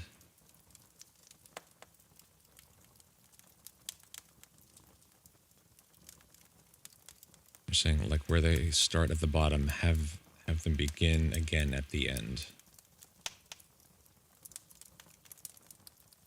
So like on this frame, I don't quite know what you mean. Hey, Nitro X299, thank you for the follow. Welcome to the stream. We're actually about to wrap up it here in a minute or so. But today we were doing Procreate Wednesday, where we do various Procreate things. We just go over stuff and hang out and talk by the fire, listen to the crackles, and just have a grand old time. So this is the animation we made today. We stumbled our way through it because I have no idea what I'm doing yet. But this is going to be used on my other stream on Saturday night, Tendril TV. It's just going to hang out in the background, do its bubbly thing. I kind of want to make another version of it that has a brown liquid in it that maybe it could be coffee. And maybe I'll do some different animation, not use bubbles, but I'll do some stuff to the surface of the water like I was trying to do before. Says my ideas might be bigger than the program and time allowance. And then you say, okay, as the bubbles get to the top of the beaker, before they disappear, have a new set of bubbles appear at the bottom. Oh, I was doing that. See how, like, there's always bubbles starting at the bottom there? I'm saying, like, I would just have to do a longer animation. Chemical X. Yes, Chemical X. One's going to be like a coffee or a soda kind of deal. Definitely coffee. It has to be like a brown liquid inside a beaker. That's like, is this dude fucking drinking his coffee out of a flask? Okay.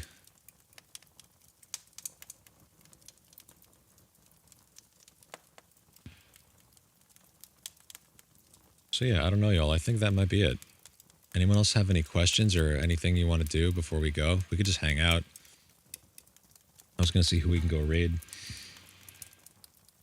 But I love all of you. I appreciate you. Thank you for hanging out with me.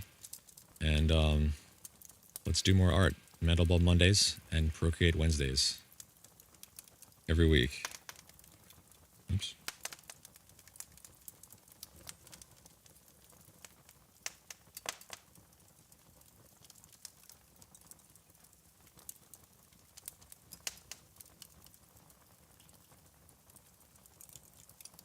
Perhaps in the future we'll even get into other programs. It's just that the only programs I use right now are metal. Actually, you know what? We could do Resolume. Maybe we'll do like Resolume Fridays. I'm not doing anything on Friday right now. We'll see how that goes. That could be fun. Thank you, thank you, thank you, thank you, thank you. And let's see if we can raid here. And then I'm gonna go eat real foods, not just snacks, because you gotta eat. Of course, there's Turtles and Chill, our favorite fish tank channel.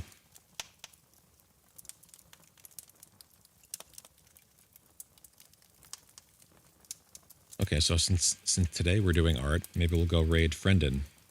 Tomas introduced us to Friendin's stream a couple weeks ago, or last week or so. And looks like Friendin is doing, it says Merry Hexmas, Happy Boo Year. So this might be fun. Maybe he's doing some like crossover Christmas / Halloween stuff. He's very like horror oriented. It's very cool. Let's go over there. Because no one else on my list is doing art right now. So Friendin, we're going to raid Friendin. Let's go in there. I'll spam some emotes. We'll talk some shit. No, don't talk shit. We'll make some commands. No one's a moderator in there. Make some Dr. G commands.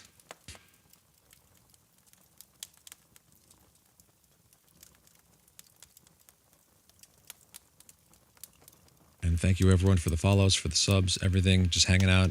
I appreciate you. It's great to have you here. And we'll see you next time. We're going to raid Friendin. Let's go. And go. And thank you, Bard, for checking out the stream for the first time. I hope you liked it. Thank you, Tempo Sloth. Thank you, Evil Deadhead. Everyone in the chat. Humboldt M. Let's go.